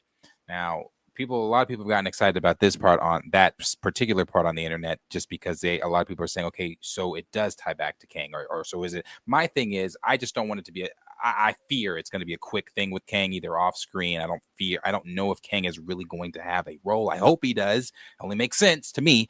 But if they do kill him off screen, if it's going to be quick, if we do see it, if we don't see it, I don't know. But that part right there just has to go. It all points back to that part right there. At least points back to Kang, because it goes back to the multiversal war and what we know, what we think we know. At least people have been speculating about the multiversal war. We do know that Kang said to Loki that he removed certain people and things like that. People were thinking that in our timeline that was the X-Men, Fantastic Four, Doctor Doom, and some of the others that we don't see in our universe. And Doctor Doom was put in this prison or whatever. So he says he's trapped. He was trapped with which he was in prison. Can I ask you something about that? Yeah, because it'll flow into another topic that we have tonight. Do you think that they will use that thing with Kang to explain other? Let me just get right to the point. Do you think they will always leave T'Challa's death in the MCU ambiguous? Because I mean, we didn't really get into the nitty of what actually killed him. We showed us trying to fix it. We showed how sad we were after the fact. After he died, we spent very little time investigating how the king of the most powerful nation, the most technologically advanced nation on the planet, died of a mysterious illness. Do we use that? Is that another plant from Kang? Hey, he was just yet another player in this timeline, in this Secret Wars timeline that I needed gone because I know what role he played. Mm-hmm. You know, they probably, they got to call Ryan Coogler for those kind of things. But right. Just thinking, spitballing. Definitely. He died of COVID. Stop it.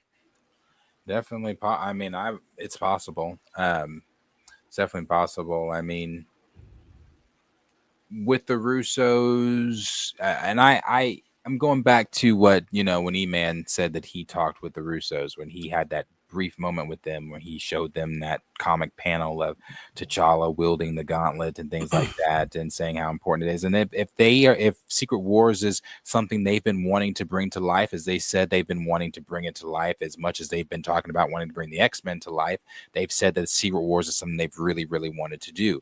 We know that the Russos grew up on comics. We know that they know these comics inside and out. So my thing is, with them doing it, I would hope maybe they could be doing something like that. Maybe it was like, oh, they had to take him off the playing field, and maybe the Russos are coming in. I don't know if they have to call Coogler for that, but maybe they call Coogler and.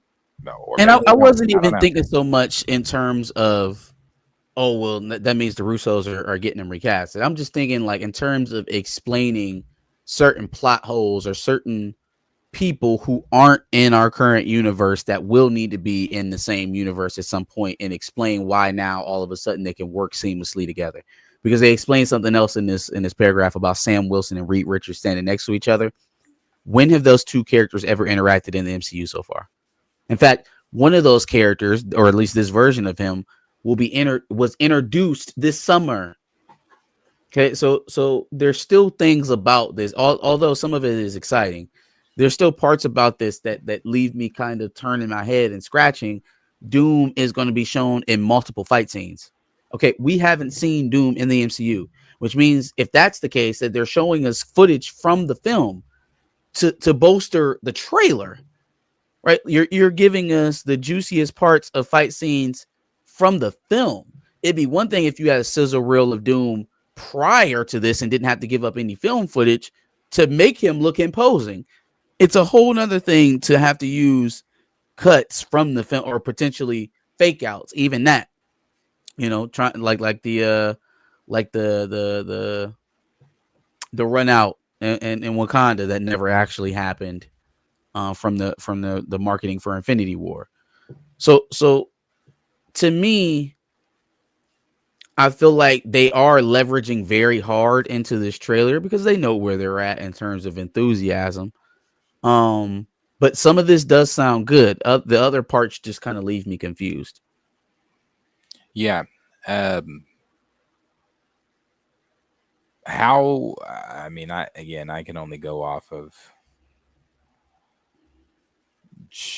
I can only go off of the stuff that scoopers have said. Again, I don't know anything for sure, but what kind of lines up? It lines up with some of the other stuff. But what scoopers have said, I don't even know how that whole thing happens with Sam and Reed. I do know that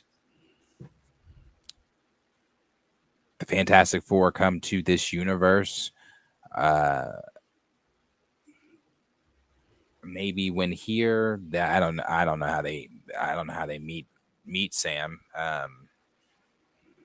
Are they the ones on the ship coming in? Are they not the ones on the ship coming in? I forgot about the whole ship thing at the end of what was that? Was that the end of Thunderbolts? Thunderbolts? Okay, yeah, I forgot about the Fantastic Four ship. Yeah, so I'm not really sure how that's going to play out, how they're all going to meet, but they've said that, in order for Doom to, even since they didn't show him in any prior projects, this has to be a Doom movie, and then them showing. I agree as far as now. What all they have, I don't think they can do a complete fake out. I mean, that would be false advertisement, would it not? Then they'd really get sued, like the dude tried to sue them for the whole Infinity War one. A teaser where they're using footage and they never show that footage. But we'll see. We'll see. The last part of this says several battles led by Doom himself are shown, followed by another narration of his after a mask falls on him. It is revealed that Doom's face is severely disfigured with a large scar and a texture similar to burnt clay. The trailer ends with Steve and Peggy emerging from the TVA-style portal and looking directly at the camera. I said last week when we talked about this, you need to, or whenever it was we talked about the trailer, I said, when we were talking about what are things they need to do to hype it up, I think we all said Steve, Chris Evans. I like the first description where they were talking about, it opens up with Cap and Peggy dancing and blah yada yada, and then all of a sudden, or did I do that? Was that a scoop or did I do that? We were talking about it. We were talking about how we would. Yeah. Okay, I was about to say I was describing my own idea as a fucking scoop. And then you cut to the Doom and you give us what the jeopardy is. I feel like they're risking a lot by using actual footage from the fights that are going to happen in Doomsday to hype up Doomsday, or at least a lot of it. So I looked this up, Battery. It just says natural causes on Wikipedia, and then Google says a natural illness or undisclosed. Excuse me. One of them says undisclosed, and the other one says natural illness. It didn't name the specific disease that you named. Maybe I'm looking in the wrong place. But they sure did leave it ambiguous during the movie. Yeah. They also had do I have those? I guess I could. Oh wait, do I not have those? I guess I could do this. They also had the Doomsday photo leaks that people were going crazy over. Yeah, I seen some of this stuff. I didn't know if it was real or not. I see they about to piss me off with the Blade variant joint with Cynthia Erivo. Oh yeah, I saw that. That was funny. Hey, if that's pretty real, funny memes with her lately. Oh my god. These on the screen, I do believe are real, because they're these. They are these.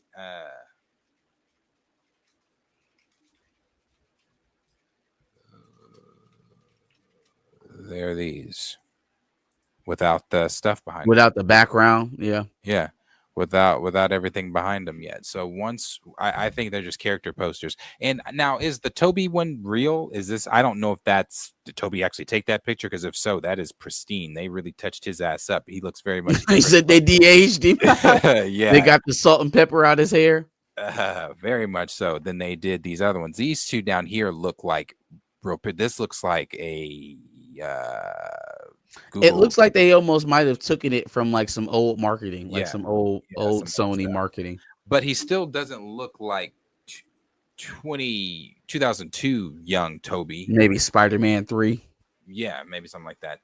But I do believe that these are real for the character posters that they're going to probably be putting out to hype the promo for the film and things like that. Some of the other ones I don't think are real, like the one of Vanessa Kirby in that, like she's like in this puffer jacket that you'd wear to ski. I'm like, why the fuck would Sue even be in that? In Latveria. Ain't it cold in Latveria? Man, I guess, but that man, I guess that looked too white woman on a Saturday going to Home Goods. Doom told Sue to pull up. He said, I lost you in my last universe. I need that thing back. Pull up These on me. Tom Hiddleston, Simile, Carol. These are names. No, girl, are you? Now somebody did this. They're about to piss me off. But yeah. Where's that Sue one? This one? No. Victor, I've come to see you at your home. I'm not feeling that for but you know what? That is very MCU to do a superhero outfit like that. So I wouldn't put it past them. I don't like. They're gonna sell that exact outfit for $199.99 on the official Disney store.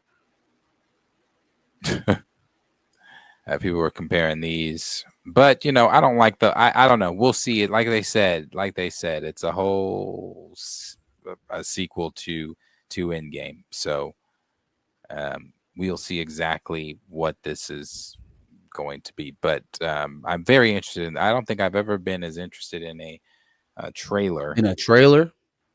A lot riding on this trailer, man. If that trailer falls flat, woo! We're in for a ride. But I think from what they've described so far, it'll be enough to get people excited.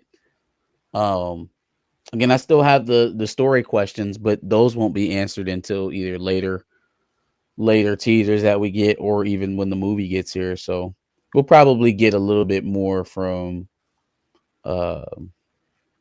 Spider-Man, but other than that, we're just kind of going in blind to this whole thing, to the whole concept. There was something I thought I saved about Spider-Man that they said. Let me see. Maybe not, because I feel like I'm going too far back now. Something going on with Spider-Man. I know Sadie Sink apparently got signed in all the way through Secret Wars now. Yeah. I think she's going to be Firestar. She's Firestar. The thing they were saying with Spider-Man, it was saying about where it takes place, but that's not official from Marvel Studios either. So, just where it takes place on the timeline. Let me see. Oh, that ain't shit. Never mind. I don't even know. That's from Empire Magazine that told us some shit that we already fucking knew. Avatar 3, Joe. Yeah, never mind. Empire Magazine said some relevant shit. Spider-Man Brand New Day picks up after Doctor Strange's spell in No Way Home. Well, thanks, Empire. Well, no shit. Yeah, no shit. Yeah, thanks. So, yeah.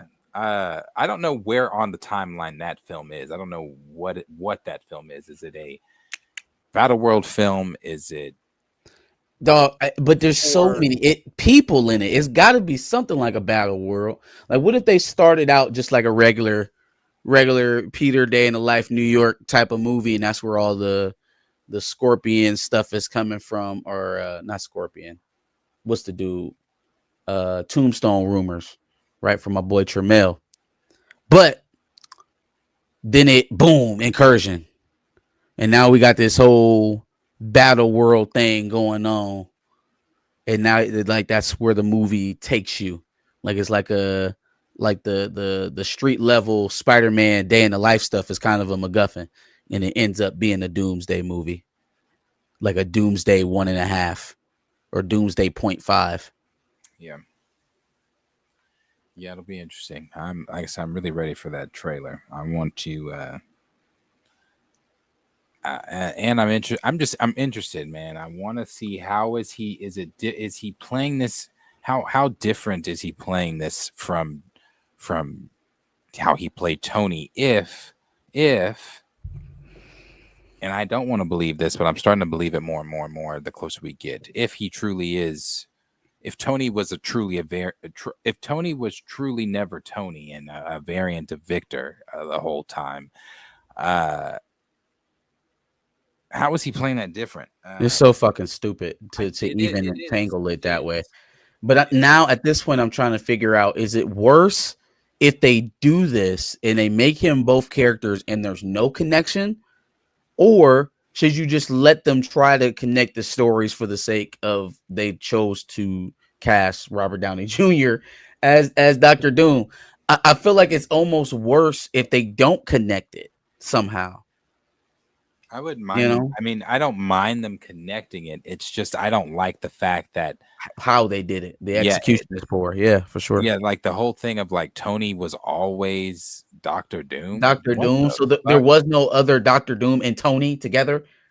Like they're one and the same character. Like it kind of defeats the purpose of doing this whole Secret Wars thing. The point of Secret Wars, to me, narratively, is to connect all of these different factions of the universe you didn't previously have together. Is to have the X-Men in the same universe as the Avengers and the Fantastic Four running congruently at the same time. That's the point. Well, but if we're going to convolute it even more and say, oh, but Dr. Doom is actually T'Challa in this universe, well then why would you fix everything else about the universe except for that? Right. And if that whole theory, and I could be wrong on this, I don't really know how it's all working, but if that whole theory about Dr. Doom being taken off the table by Kang and put somewhere else or trapped in something, whatever, from our timeline, then how the hell would Tony still be him from our timeline if he got taken out of our timeline and put see what I don't know, but I could be thinking, I could be reading into that, I don't know wrong. I don't like any of the explanations as to why he has the same face as Tony. I don't like it, which would lead you to believe the best way to do it is probably to ignore it. But then that's just going to annoy me even more if they don't have a reason why he looks like Tony. Yeah. I'm very curious. And I'm very interested in the what scenes they are going to show of him. How quick is it going to be of him? Because if you're showing him fighting and things like that, I'm assuming it would have to be enough. Not like what's ST? It would have to be enough. Stranger Things. Yeah. Somewhat. It would have to be enough to get people hype. I'm a dialogue person, so I'm very interested in what this dialogue is going to be in the teaser, what he's going to be saying.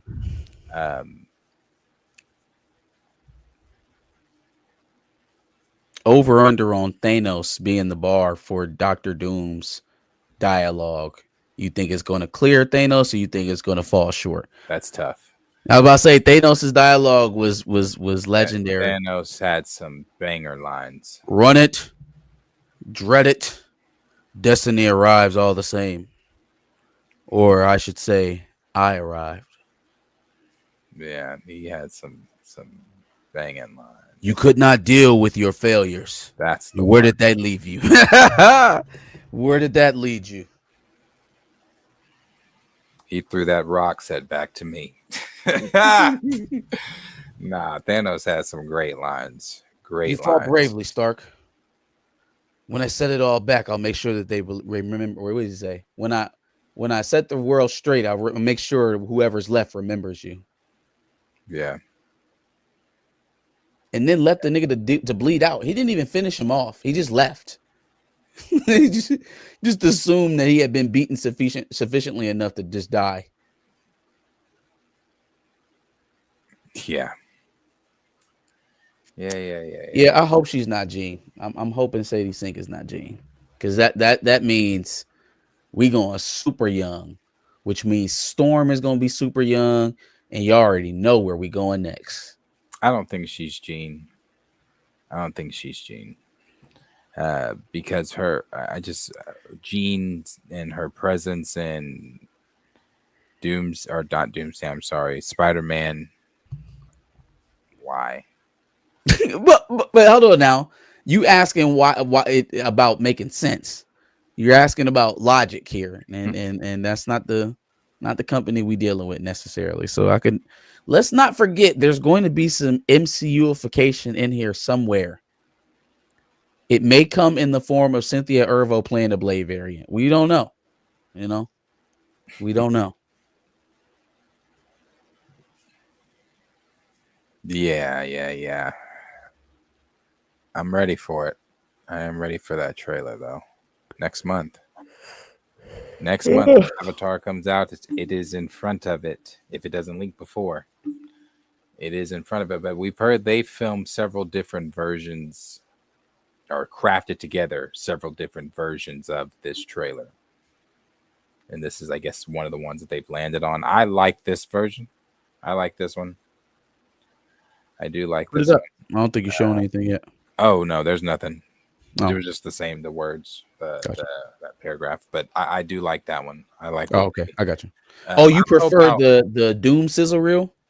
I don't know about Peggy jumping out of the portal with Steve. Why is she there if she's not Captain Carter? But yeah, I like it ending on Steve. I think that's a way to get people talking. I didn't see anything about Tobey showing up in it or the X-Men showing up in it. You probably won't get the X-Men until your first. If they're going to show Doom fighting, who the hell is he going to be fighting? Who the hell is he going to be fighting that we're going to give a shit about? That's true. I think that's the jeopardy in using actual film footage for your building of anticipation for Doom. Because are we supposed to know right off the bat that the X-Men are in this movie? Are we supposed to know right off the bat Fantastic Four and like every other Marvel character you can think of is involved in this movie?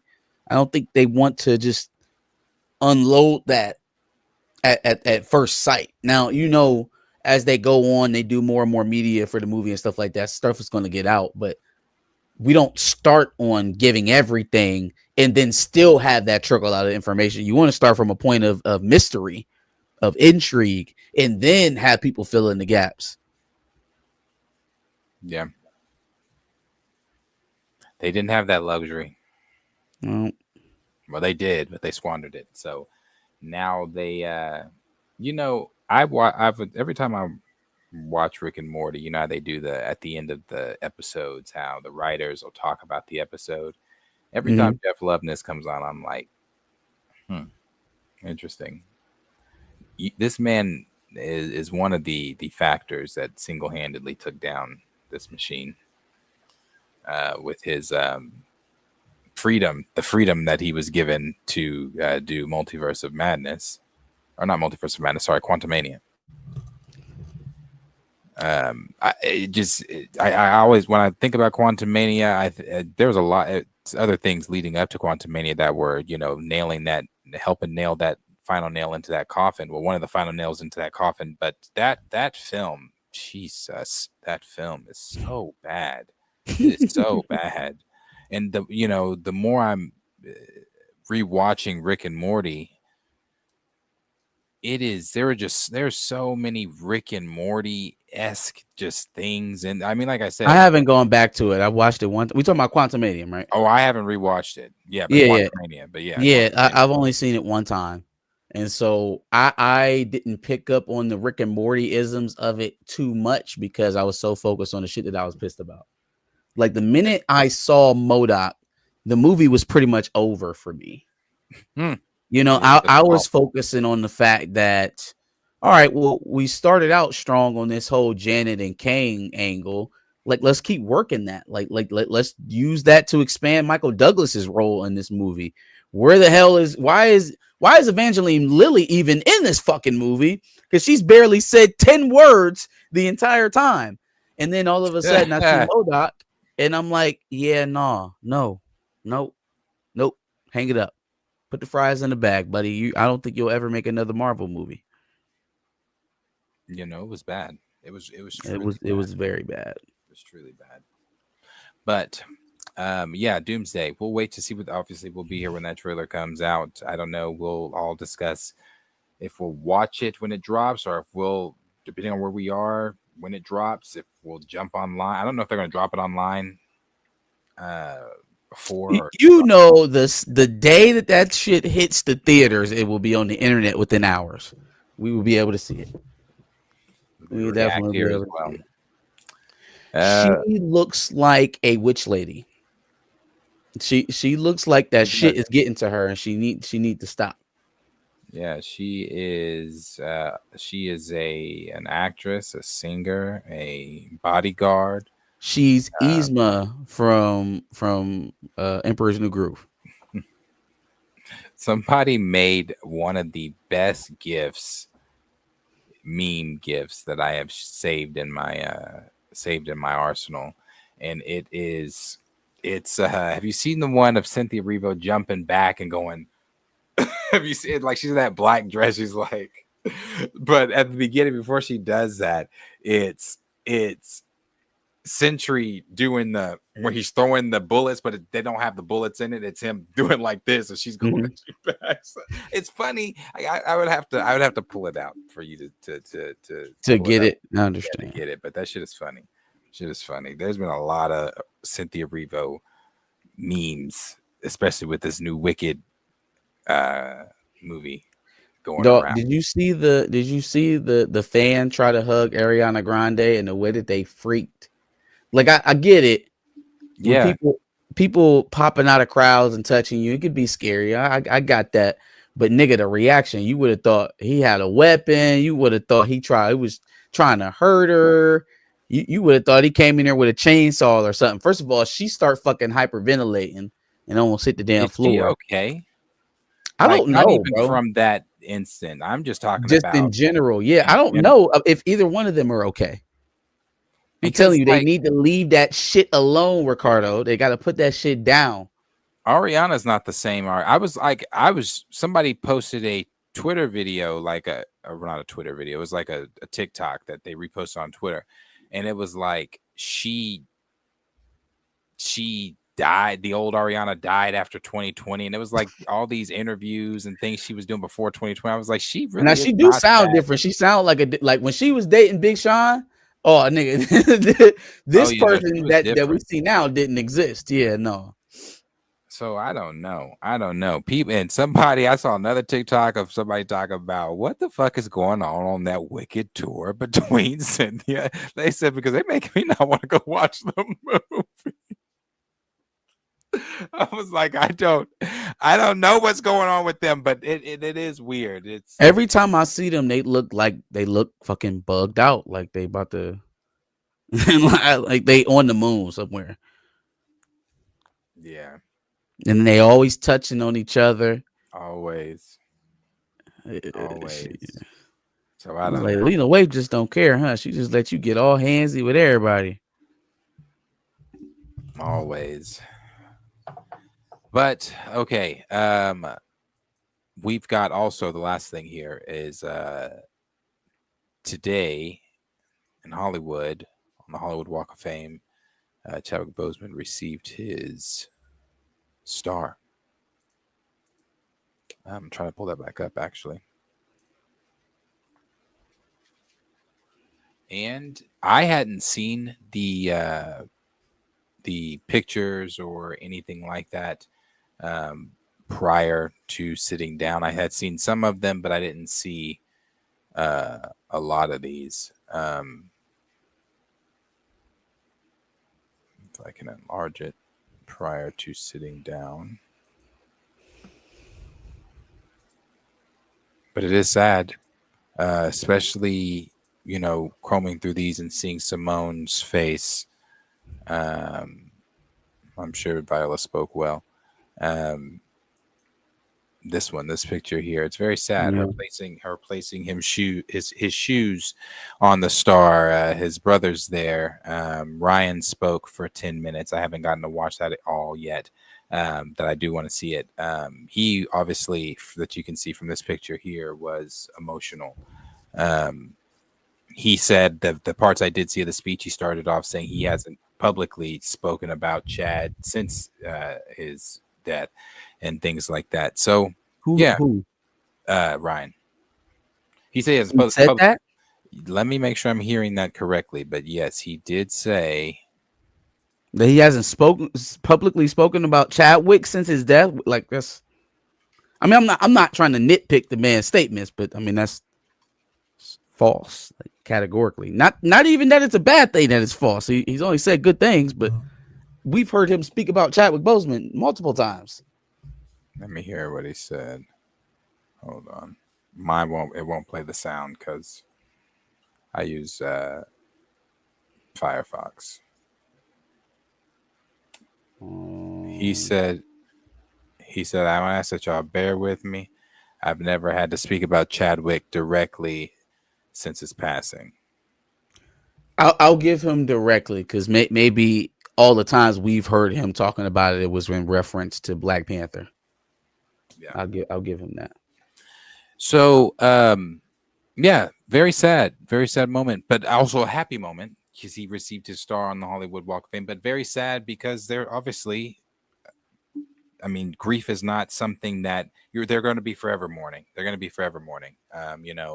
Example, I don't know. My grandmother, my mother's mother, passed when I was 5 when she passed. And my mom has moments and days where you would, think that it happened that day. Moments of missing her mother. So I'm now, I can't, I don't, again, what I say about I can't speak to anybody's grief, but Simone, definitely, I can understand that being her husband. Yeah. So yeah, very sad, but also happy for the Chad that got Chadwick getting his name on the Hollywood Walk of Fame. But these were sad images, and yeah, like I said, I hadn't seen them prior to sitting down. I was looking at them as we were talking about some of the other topics, but yeah, I saw most of the pictures. I seen mostly everybody was there: Viola, Letitia, Ryan, Michael B. Jordan. Lot of the Black Panther folks and a lot of people who have been in projects with him. I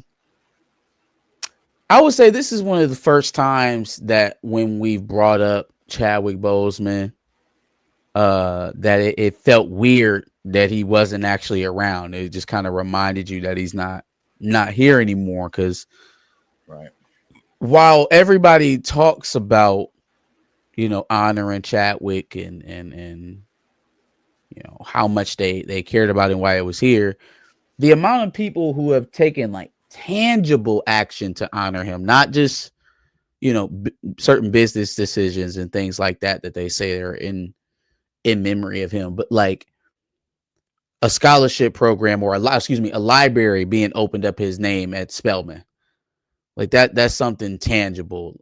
When they did the Harder They Fall, when they had Chadwick Boseman's name on the side of the train in the film, like immortalizing him in something else, in a project that he wasn't even in, taking tangible steps, something like this, his name, a Hollywood Walk of Fame. It's one thing to pay words to it and to just kind of go on his business as usual, but then for him to be honored and him not be able to receive those flowers is sobering, especially when you're sitting there watching Simone and Derek and Kevin and his his blood relatives there, and they're mourning still. People get so emotional when they're watching Denai or Lapita and how they're dealing with Chadwick being gone, and I guess understandably so. But to me, sometimes it kind of overshadows the real life individuals Right. that knew him, like enough to talk to him on a day-to-day basis, Mhm. call him in the middle of the night if they need something, that kind of thing, like more than just a work friend. And that's the type of stuff that kind of makes it real for me. Right. I agree. I do agree. And I don't even want to twist it and turn it into one of those things, but you did bring up, tangible things more than, companies saying that they want to honor him and things like that. You notice that Right. company is not here. Yeah. I mean, I was trying to leave that out of it. Right. I'm trying to leave that out of it because they do have enough employees to represent, if that's how you want to take it. But, there are certain people who used his name and the unfortunate circumstances of his loss as a marketing ploy. Let's just call it what it is. And they took advantage of it and they milked it for every last cent. So would it have been nice to have seen some of them there? Maybe even not. Maybe they didn't need to be around. Maybe that was the point. Maybe. But yeah. So very happy that he is the talents that he the things that he left behind, that generations will go on to watch of him as being honored on the Hollywood Walk of Fame. But again, like I said, the images, continue to pray for healing for, if that is I don't even know if that's a thing, in passing, healing, but to continue to pray for that God wraps his arms around them and comforts them during those tough moments of loss. So for sure. For sure. But yeah, I don't know anything else you want to say on the star. I mean, big honor for him and the Boseman family. Again, continued condolences to them and their healing on their journey after losing Chad. I hope that one day somebody seems right to honor your boy the way that he deserves to be honored in these features. I hope that one day something, whether it's an epiphany or some realization or an individual who hasn't had their voice heard yet, is able to convince those who are driving the decision making process in that regard towards what everyone, myself, the people in the decision making seat, and everybody sitting at home knows what Chadwick would have wanted at the end of the day. Right.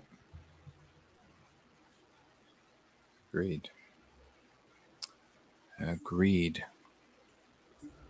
For sure.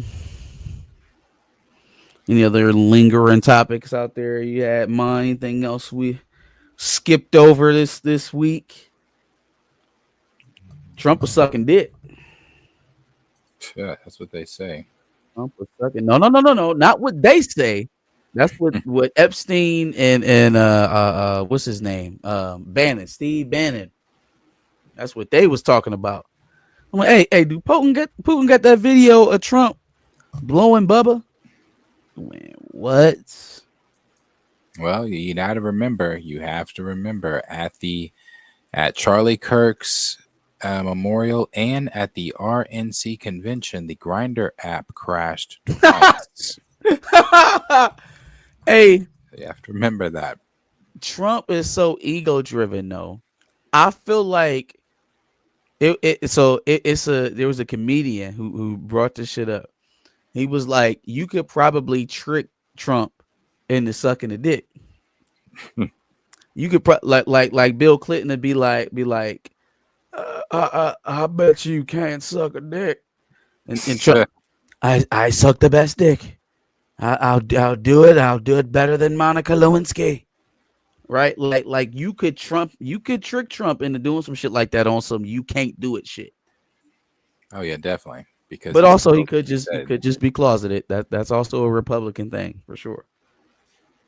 Yeah, it's definitely a Republican thing. And it's funny because I don't even want to go down that tangent, but I'm going to say this. It's funny. They're like, so I've seen some of them. I've been in threads on Twitter going back and forth with some of them where they've said things like, "Oh, I thought you guys were accepting of the LGBTQ." Stop it. Don't try to spin it. Nobody's. Yeah, don't flip that shit back around. Like what? We are, but what we're not accepting of you condemning the LGBTQ plus community and saying that they have no place here and trans folks and blah blah blah, while you secretly love trans folks and are living a lifestyle. So yeah. Hey, I'm just mad that like more mainstream media won't pick it up. Dog, wall-to-wall coverage in my childhood of Bill Clinton in this white woman in his office. And oh my God, it's a national security threat. What if foreign powers found out he was getting a blowjob in the Oval Office, just like every other American president? But like, what if they found out and used it against him? So you telling me if Vladimir Putin got a picture of Trump with a mouthful of Bill Clinton, you don't think that has him compromised? Like you don't think? Did you not see? But I'm telling you, Trump supporters. What is that? Let me see if I can find it. He said there was that one. He's got a podcast. I want to make sure I'm getting my words right. His words right. He said, I don't care that Trump was. Hold on. I want to make sure. I don't care he was blowing Bubba. I care whether or not somebody knew he was blowing Bubba and was holding it against him. That's what you need to be worried about. What did he say? Because that shit was funny. He said, oh, here it is. Of President Trump. Here it is. There's no video of President Trump sucking a ding dong. And so what if there was? That's World War III, Owen. He said that's a lot better than World War III. He said, and so what? Hey, they didn't turn the coat meter up to 1 million. I told you. They said we got to ride this one till the wheels fall off. He said, if there's a video of Trump sucking a ding dong, so what? Dog, how far they have fallen. He said, so what? At least it's not World War III. Bruh. Come on, man. Come on. You can't let him get away with that. You can't let the super macho, bravado driven president, the guy who mocks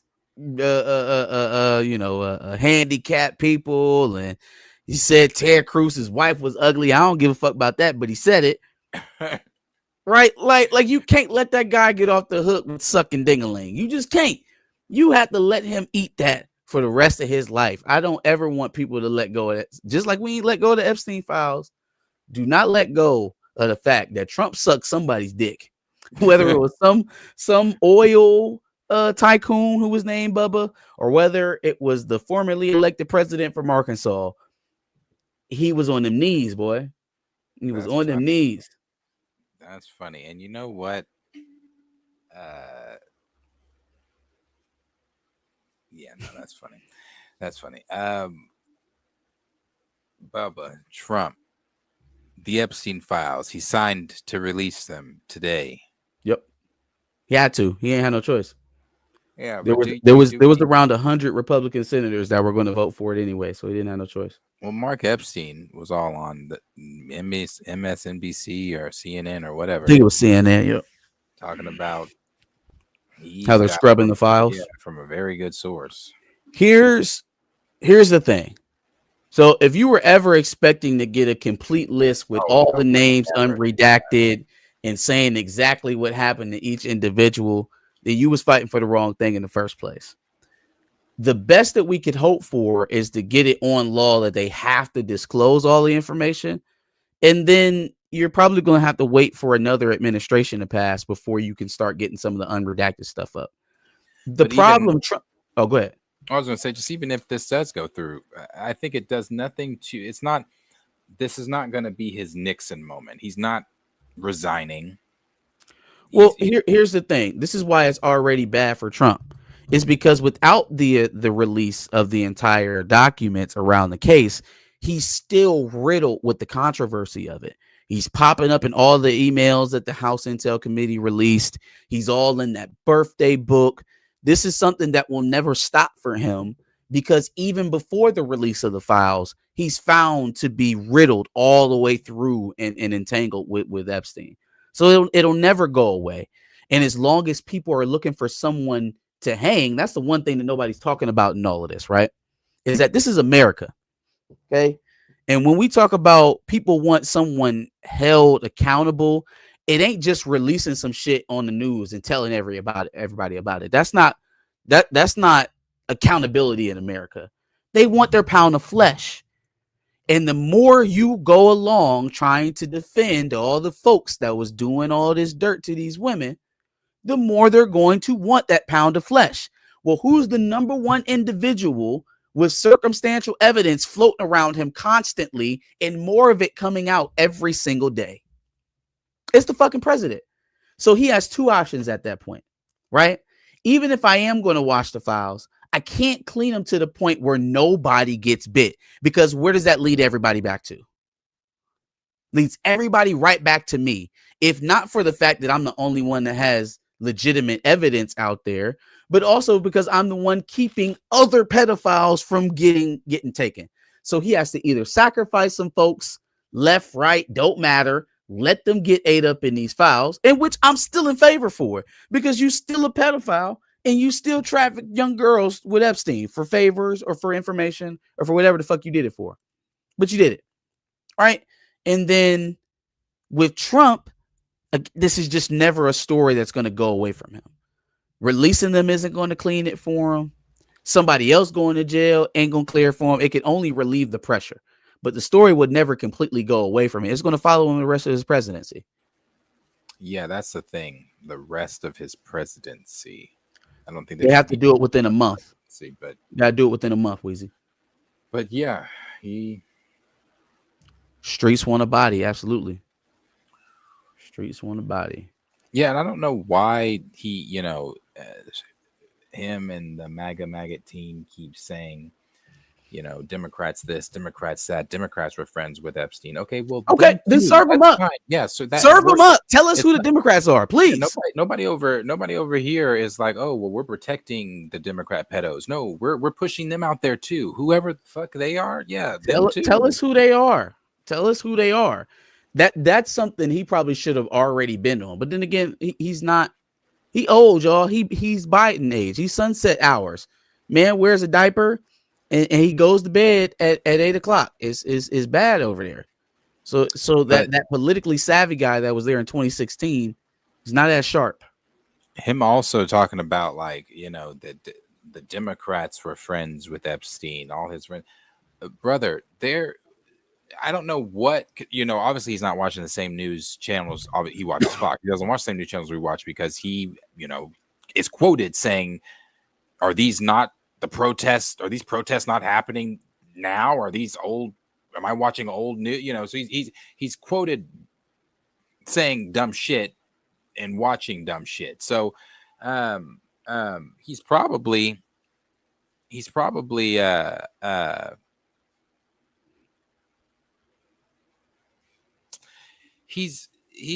when it comes to releasing any of that shit, he's not going to like I said, he's not gonna have the Nixon moment. He's not gonna have he's not gonna be impeached. He's not going to,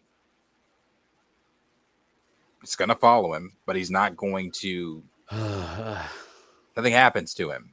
It depends on how bad the stories get. It depends on how bad the stories and the circumstantial evidence surrounding said stories gets.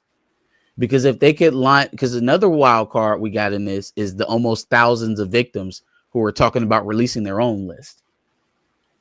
Right? Like, if they're going to release redacted versions of what happened in some of these interactions, well, all it's going to take is one of the victims to match their story to one of the redacted versions and claim, like, that's me. I'm the redacted victim in this story, and I can tell you exactly who it was. Right? Like, they didn't wipe the people that they did this to off the face of the earth. There's many of them are still around. R.I.P. to Virginia Dufresne. But most of them are still around. And they're not going away.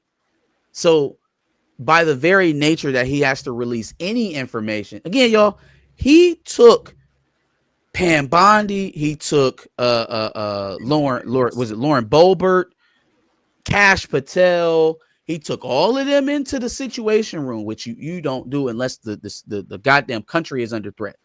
Give up all your electronic devices. We're talking classified information in here. Brought them in there trying to get them not to cast their votes to get this shit released in the first place. You don't go to those extraordinary lengths if you can just wave off everything that's about to get out.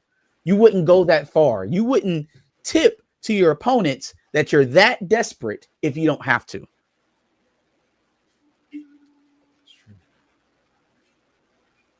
It is true. Yeah, so I don't know if you just like go down with the rest of them, but it's just a case of redacted. A lot of it's going to be redacted, but there's only so much that they can keep from getting out. I don't have faith in wealthy white men getting punished, though. They need to. We'll see how it goes. Your boy Larry Summers is going through it.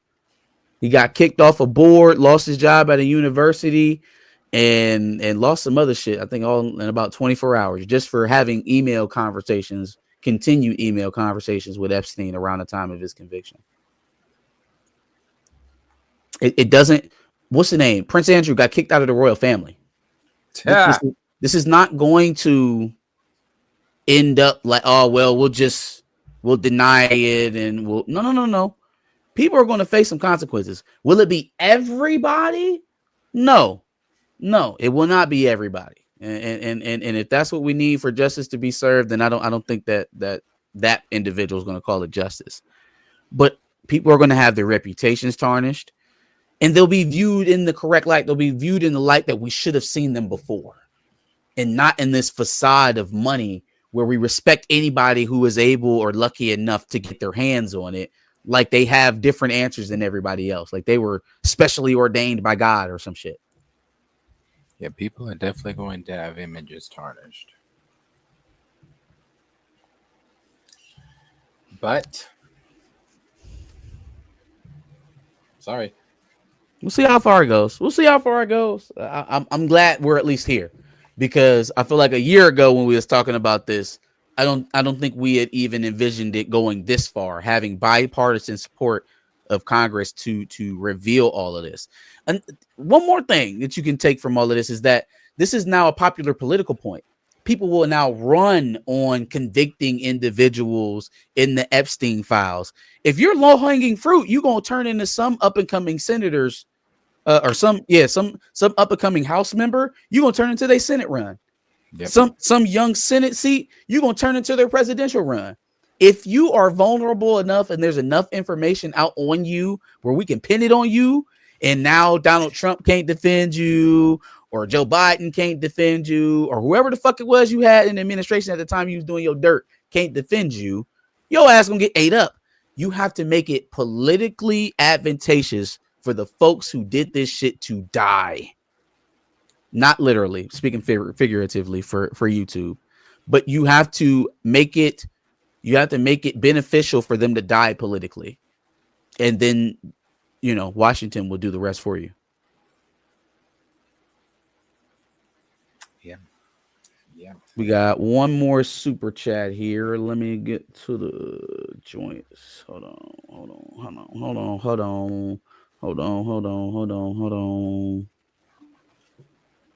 Pop champagne, whoa.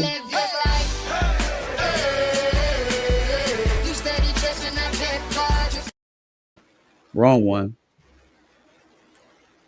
There we go.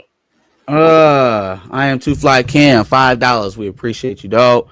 Would you rather be the head of DC, MCU, or is that Star Wars, SW, or maybe HBO, Game of Thrones, and Harry Potter? You have full creative casting control, unlimited budget. Oh, I mean, obviously MCU one. I guess I'll rank them since you gave me so many options. I'll rank them from most favorable to least favorable. I would say MCU 1. Star Wars 2.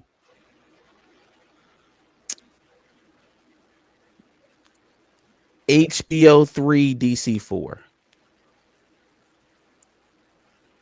What you got, Darius? I'd go with Star Wars first. Marvel, DC, HBO. Okay. All right. Bonus question. First project that you're doing for Lucasfilm for Star Wars. Full creative control, unlimited budget. I'm rebooting.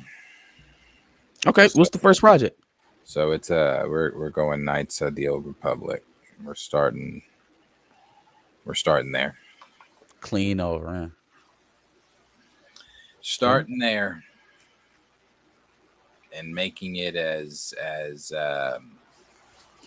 spectacle, star adventure, walk out the theater, jaw dropped, pants pissed, as big as possible.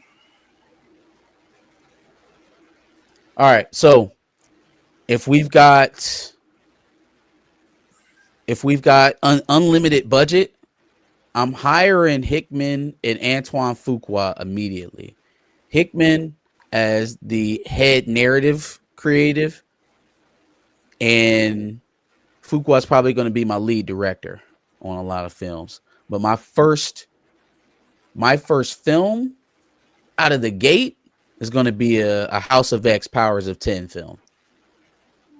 We're going to start with X-Men, and we're going to start with Professor Xavier's message to the world about them finally breaking away from trying to do coexistence with humans. We're going to do that first. Nice. House of X, Powers of 10, Krakoa, the whole 9. I would try my best to get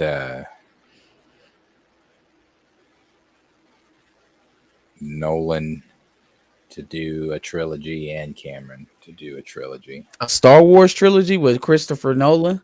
You lucky you got an unlimited budget, because you're going to have to pay that man an unholy amount of money. Yeah. And Cameron. I want him to do And it. Cameron, the trilogy. Cameron, you're going to have to give him $1 billion to go make 5 movies. Yeah. But at least he'll make them all. He's going to make them back to back. So you don't got to worry about that. Unlimited. Those newest pictures that I think Empire Magazine put out of the Odyssey. Looks good. Looks interesting, right? Like that's another big one that's coming out next year. Yeah. So when I was looking at it, Bernthal's playing Menelaus. Okay. That's King Menelaus, if I'm correct, right? Yeah. Shout out to Bernthal. I seen Zendaya is Athena. They had her. She was one of the gods. Of the pictures. Yeah, with the who's it's Matt Damon. Matt Damon is Ulysses. Yeah. Yes, Matt Damon. Damon. He said this is one of the greatest projects. Now, I don't know, could be talking, but I believe him. You know, it's just one of the greatest projects he's ever been a part of. Nah, it better be all these goddamn stars he didn't put in it. There are scenes that people have been sharing from, and I've wondered that too, from the books and things on I can't wait to see how Nolan interprets, like for those of you that don't know Odyssey, how this is going to be interpreted visually. What's he gonna, because Nolan this is a really big movie. This is a big movie, and I bet you it's like 3 hours, because the Odyssey is a long ass story. It's a long ass story. It's a long story. So yeah, I'm ready though. That one is one that I'm actually really ready for a more full trailer and to sit down and watch it. Because I am a big Greek mythology fan. I've been saying I think they need to do more Greek mythology things, like even outside of the God of War. Well, they're not even going Greek mythology. They're doing the Norse mythology side. But yeah, more shows, Greek mythology, more movies, shows, stuff in that time. So it's a fun time, man. You got gods, you got fucking monsters, Cyclops, Medusa, yep. and you got a But lot. he gets around. I did hear about this, Cleves. I was actually disappointed. They're doing instead of now the last Ronin idea that they're doing for Teenage Mutant Ninja Turtles, they're making it like a Sonic movie. They're gonna make it kidified, which I mean, I'm not. It's who it's for. I'm not mad, but like I was really into that last Ronin idea. I was behind that 100%. It seems like they're just trying to copy the Sonic movie, which that works for Sonic. Can we do something different for Ninja Turtles? How is Link and Zelda supposed to be in this? So are they doing a live action Link and Zelda and then doing it? Yeah, I know that. Yeah, but are they going to do an animated one if they're doing this whole Super Smash Bros? I think they're gonna find a way to do it together, like a Space Jam type of thing, or an Acme movie kind of thing, where they have the live action person in there with the cartoons and kind of mash the universes together. Like a Who Framed Roger Rabbit situation. I hate that shit. God, I hate that. I hate that. Do a Who Framed Roger Rabbit. It worked for Minecraft.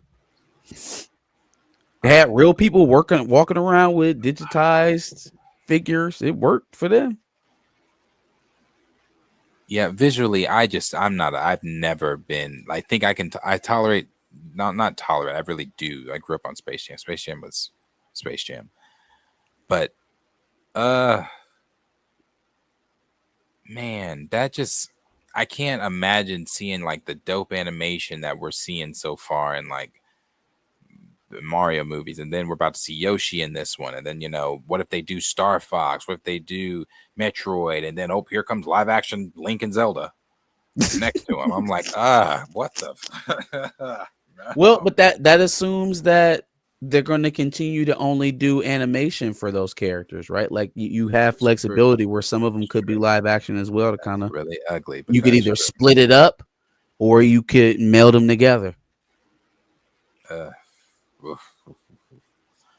Man, and a live action Hercules would be dope. They're doing that. That's the Russos. Like a Disney? Yeah, now when the fuck they have the time to do it, I don't know. Since they didn't took on this extensive ass role at Marvel. I need them to do the one thing that none of these live action remakes have, except for maybe Aladdin. And even Aladdin changed a song, right? But get the original soundtrack. Leave it the fuck alone. Stop trying to modernize the soundtrack. The soundtrack are the best part. They are the best part of these Disney movies. It's what we remember the most. Stop changing the songs. Stop making new live action songs to release with the movie. We don't need it. What can I say about my brother? Yeah, we don't need that. My brother. I don't mind them doing it for Mufasa because that what did we have? We weren't working on anything. But Hercules has some of the most memorable songs, Disney songs of all time. There's absolutely no reason to touch a single song. Just run it back. Do the thing.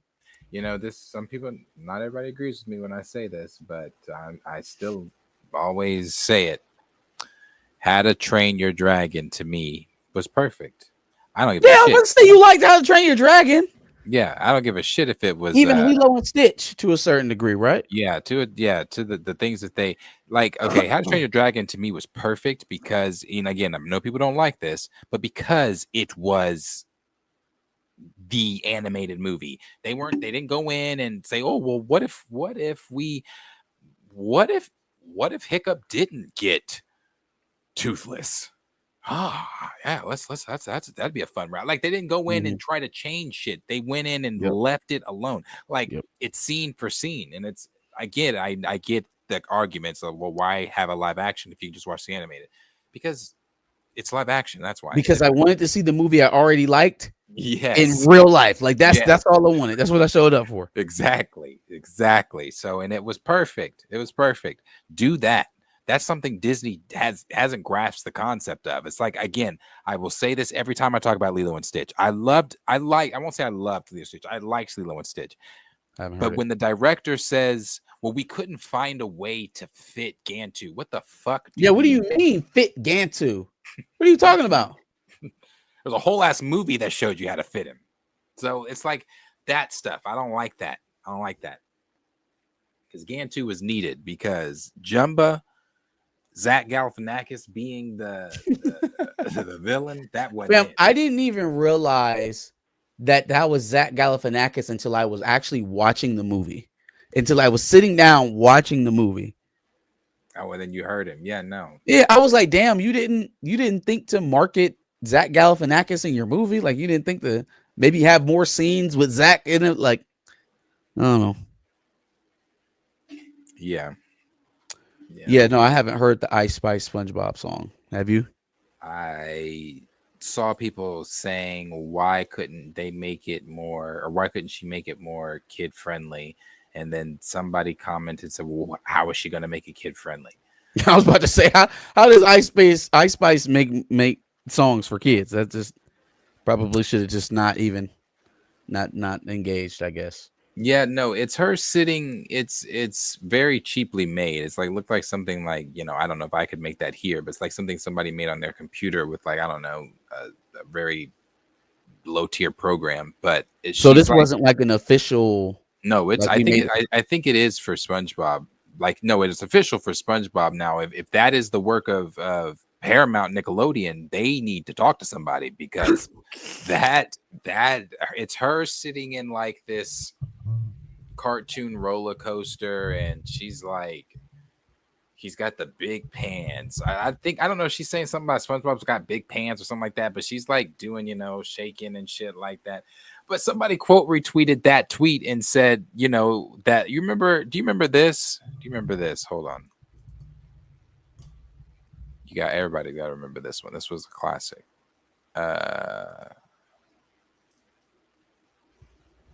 Can't hear it, but people were like, why couldn't she be more kiddie? And like Maya, take me there. I want to go there. Take me there. I want to go there. Take me to back street. You better get in. This definitely did that. What's scary is that Maya still looks like that though. Like today, she does. She still looks like this today. She does. I remember this video vividly. This movie was a big movie. Again, that's when recording artists, shout out to Blackstreet and Maya, could still, and Mace. I forgot Mace was in this song too. They were multifaceted. Right? Like you had a layout for your adults, events and music and stuff like that. But then say you somebody like Destiny's Child and you doing a theme song for Proud Family. You know what I'm saying? Or something like this where Maya is featured on the soundtrack of the Rugrats movie, which was huge back in the movie. Back in the 90s. Huge. Rugrats movie was huge. That movie was huge. The orange VHS tape, that movie was huge. I saw it's like videos. the Baja Men and Snow Day was on that soundtrack. Yeah, really blew them up.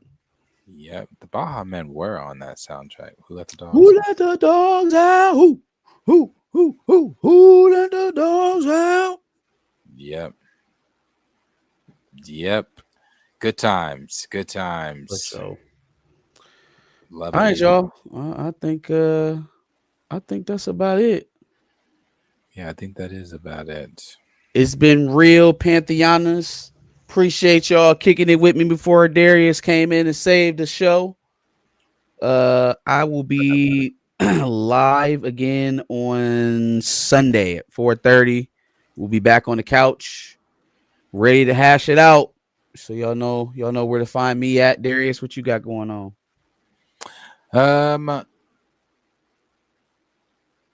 I might actually get in here and record that Black Panther video I've been meaning to record this weekend. I've been looking at houses, so that's another reason too. I've viewed 3 so far. Nice. Yeah, I've viewed 3 of them so far. I viewed one today that I did like, but yeah, I like it. So it's just trying to. Also, it's not like I'm also not like, oh, well, these are my options. And no. It's also like, they have to. The first one I got denied from because Capone is a pit. I hate that shit. Damn. So, yeah, I know. So. Would they have an HOA? No, it's just pet restriction. And he falls under the restricted pet guideline deal. So it's like, well, damn. So, yeah, that's really it. I'm still looking, I'm trying to get the hell out of here because y'all all know.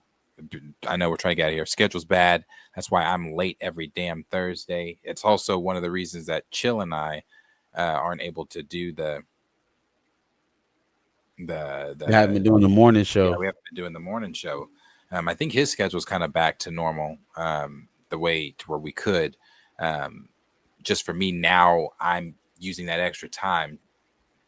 I'm searching high and low on streets for house. I'm like, no, I gotta go. I gotta get out of here. This commute, this drive, I'm done. I'm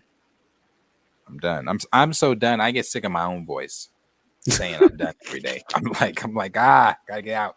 Nigga be like, I'm done. You said that yesterday. I know. He talking to himself. Yeah, right. So I'm trying to get the fuck out of here. So yeah, but other than that, I'll probably get in here this weekend and try to get that video. Out. For sure, y'all. It's been real. We'll see y'all next Thursday. Same place, same time. You know what we do. Josh, take us out. Oh, sorry. Hey, I've been watching. Oh, hey, I didn't know that was a thing. I didn't know that could be done. What? Yep, Chill just be letting it keep going. He knows that he can pull it back. Oh, okay. Now that the more you know, the more you know. I was trying to answer Stamina. He said, "How do pets adjust to the house move?" Actually, if you have time, they adjust. They adjust really well. My dogs do. All my cats do too. The only cat that doesn't is my mama cat. She has allergies really bad. And anytime that we move or something like new smell or something like that, her allergies kick her ass. And yeah. So right now, what they're talking about doing for her is something that's not on my 2025 or 2026 bingo card is an $800 X-ray. To see if there's something, in like tickling in her nose, like that might be stuck in there. And I'm like, what the? Man, what? Yeah. Flash a light bulb up there. See if you can see some like, get a flashlight. So, yeah, nah. But yeah, they adjust well. They adjust pretty well. I think they'll like it better too. So, but yeah, Josh, take us home. Yeah, take us out, brother. All right, y'all. Hey, I've been watching y'all every single time on Thursday and Friday because I swear to God, y'all switch up every now and then. But rock out. I'm fucking with it. I'm out. Thank you, Josh. Appreciate it. All right, dog.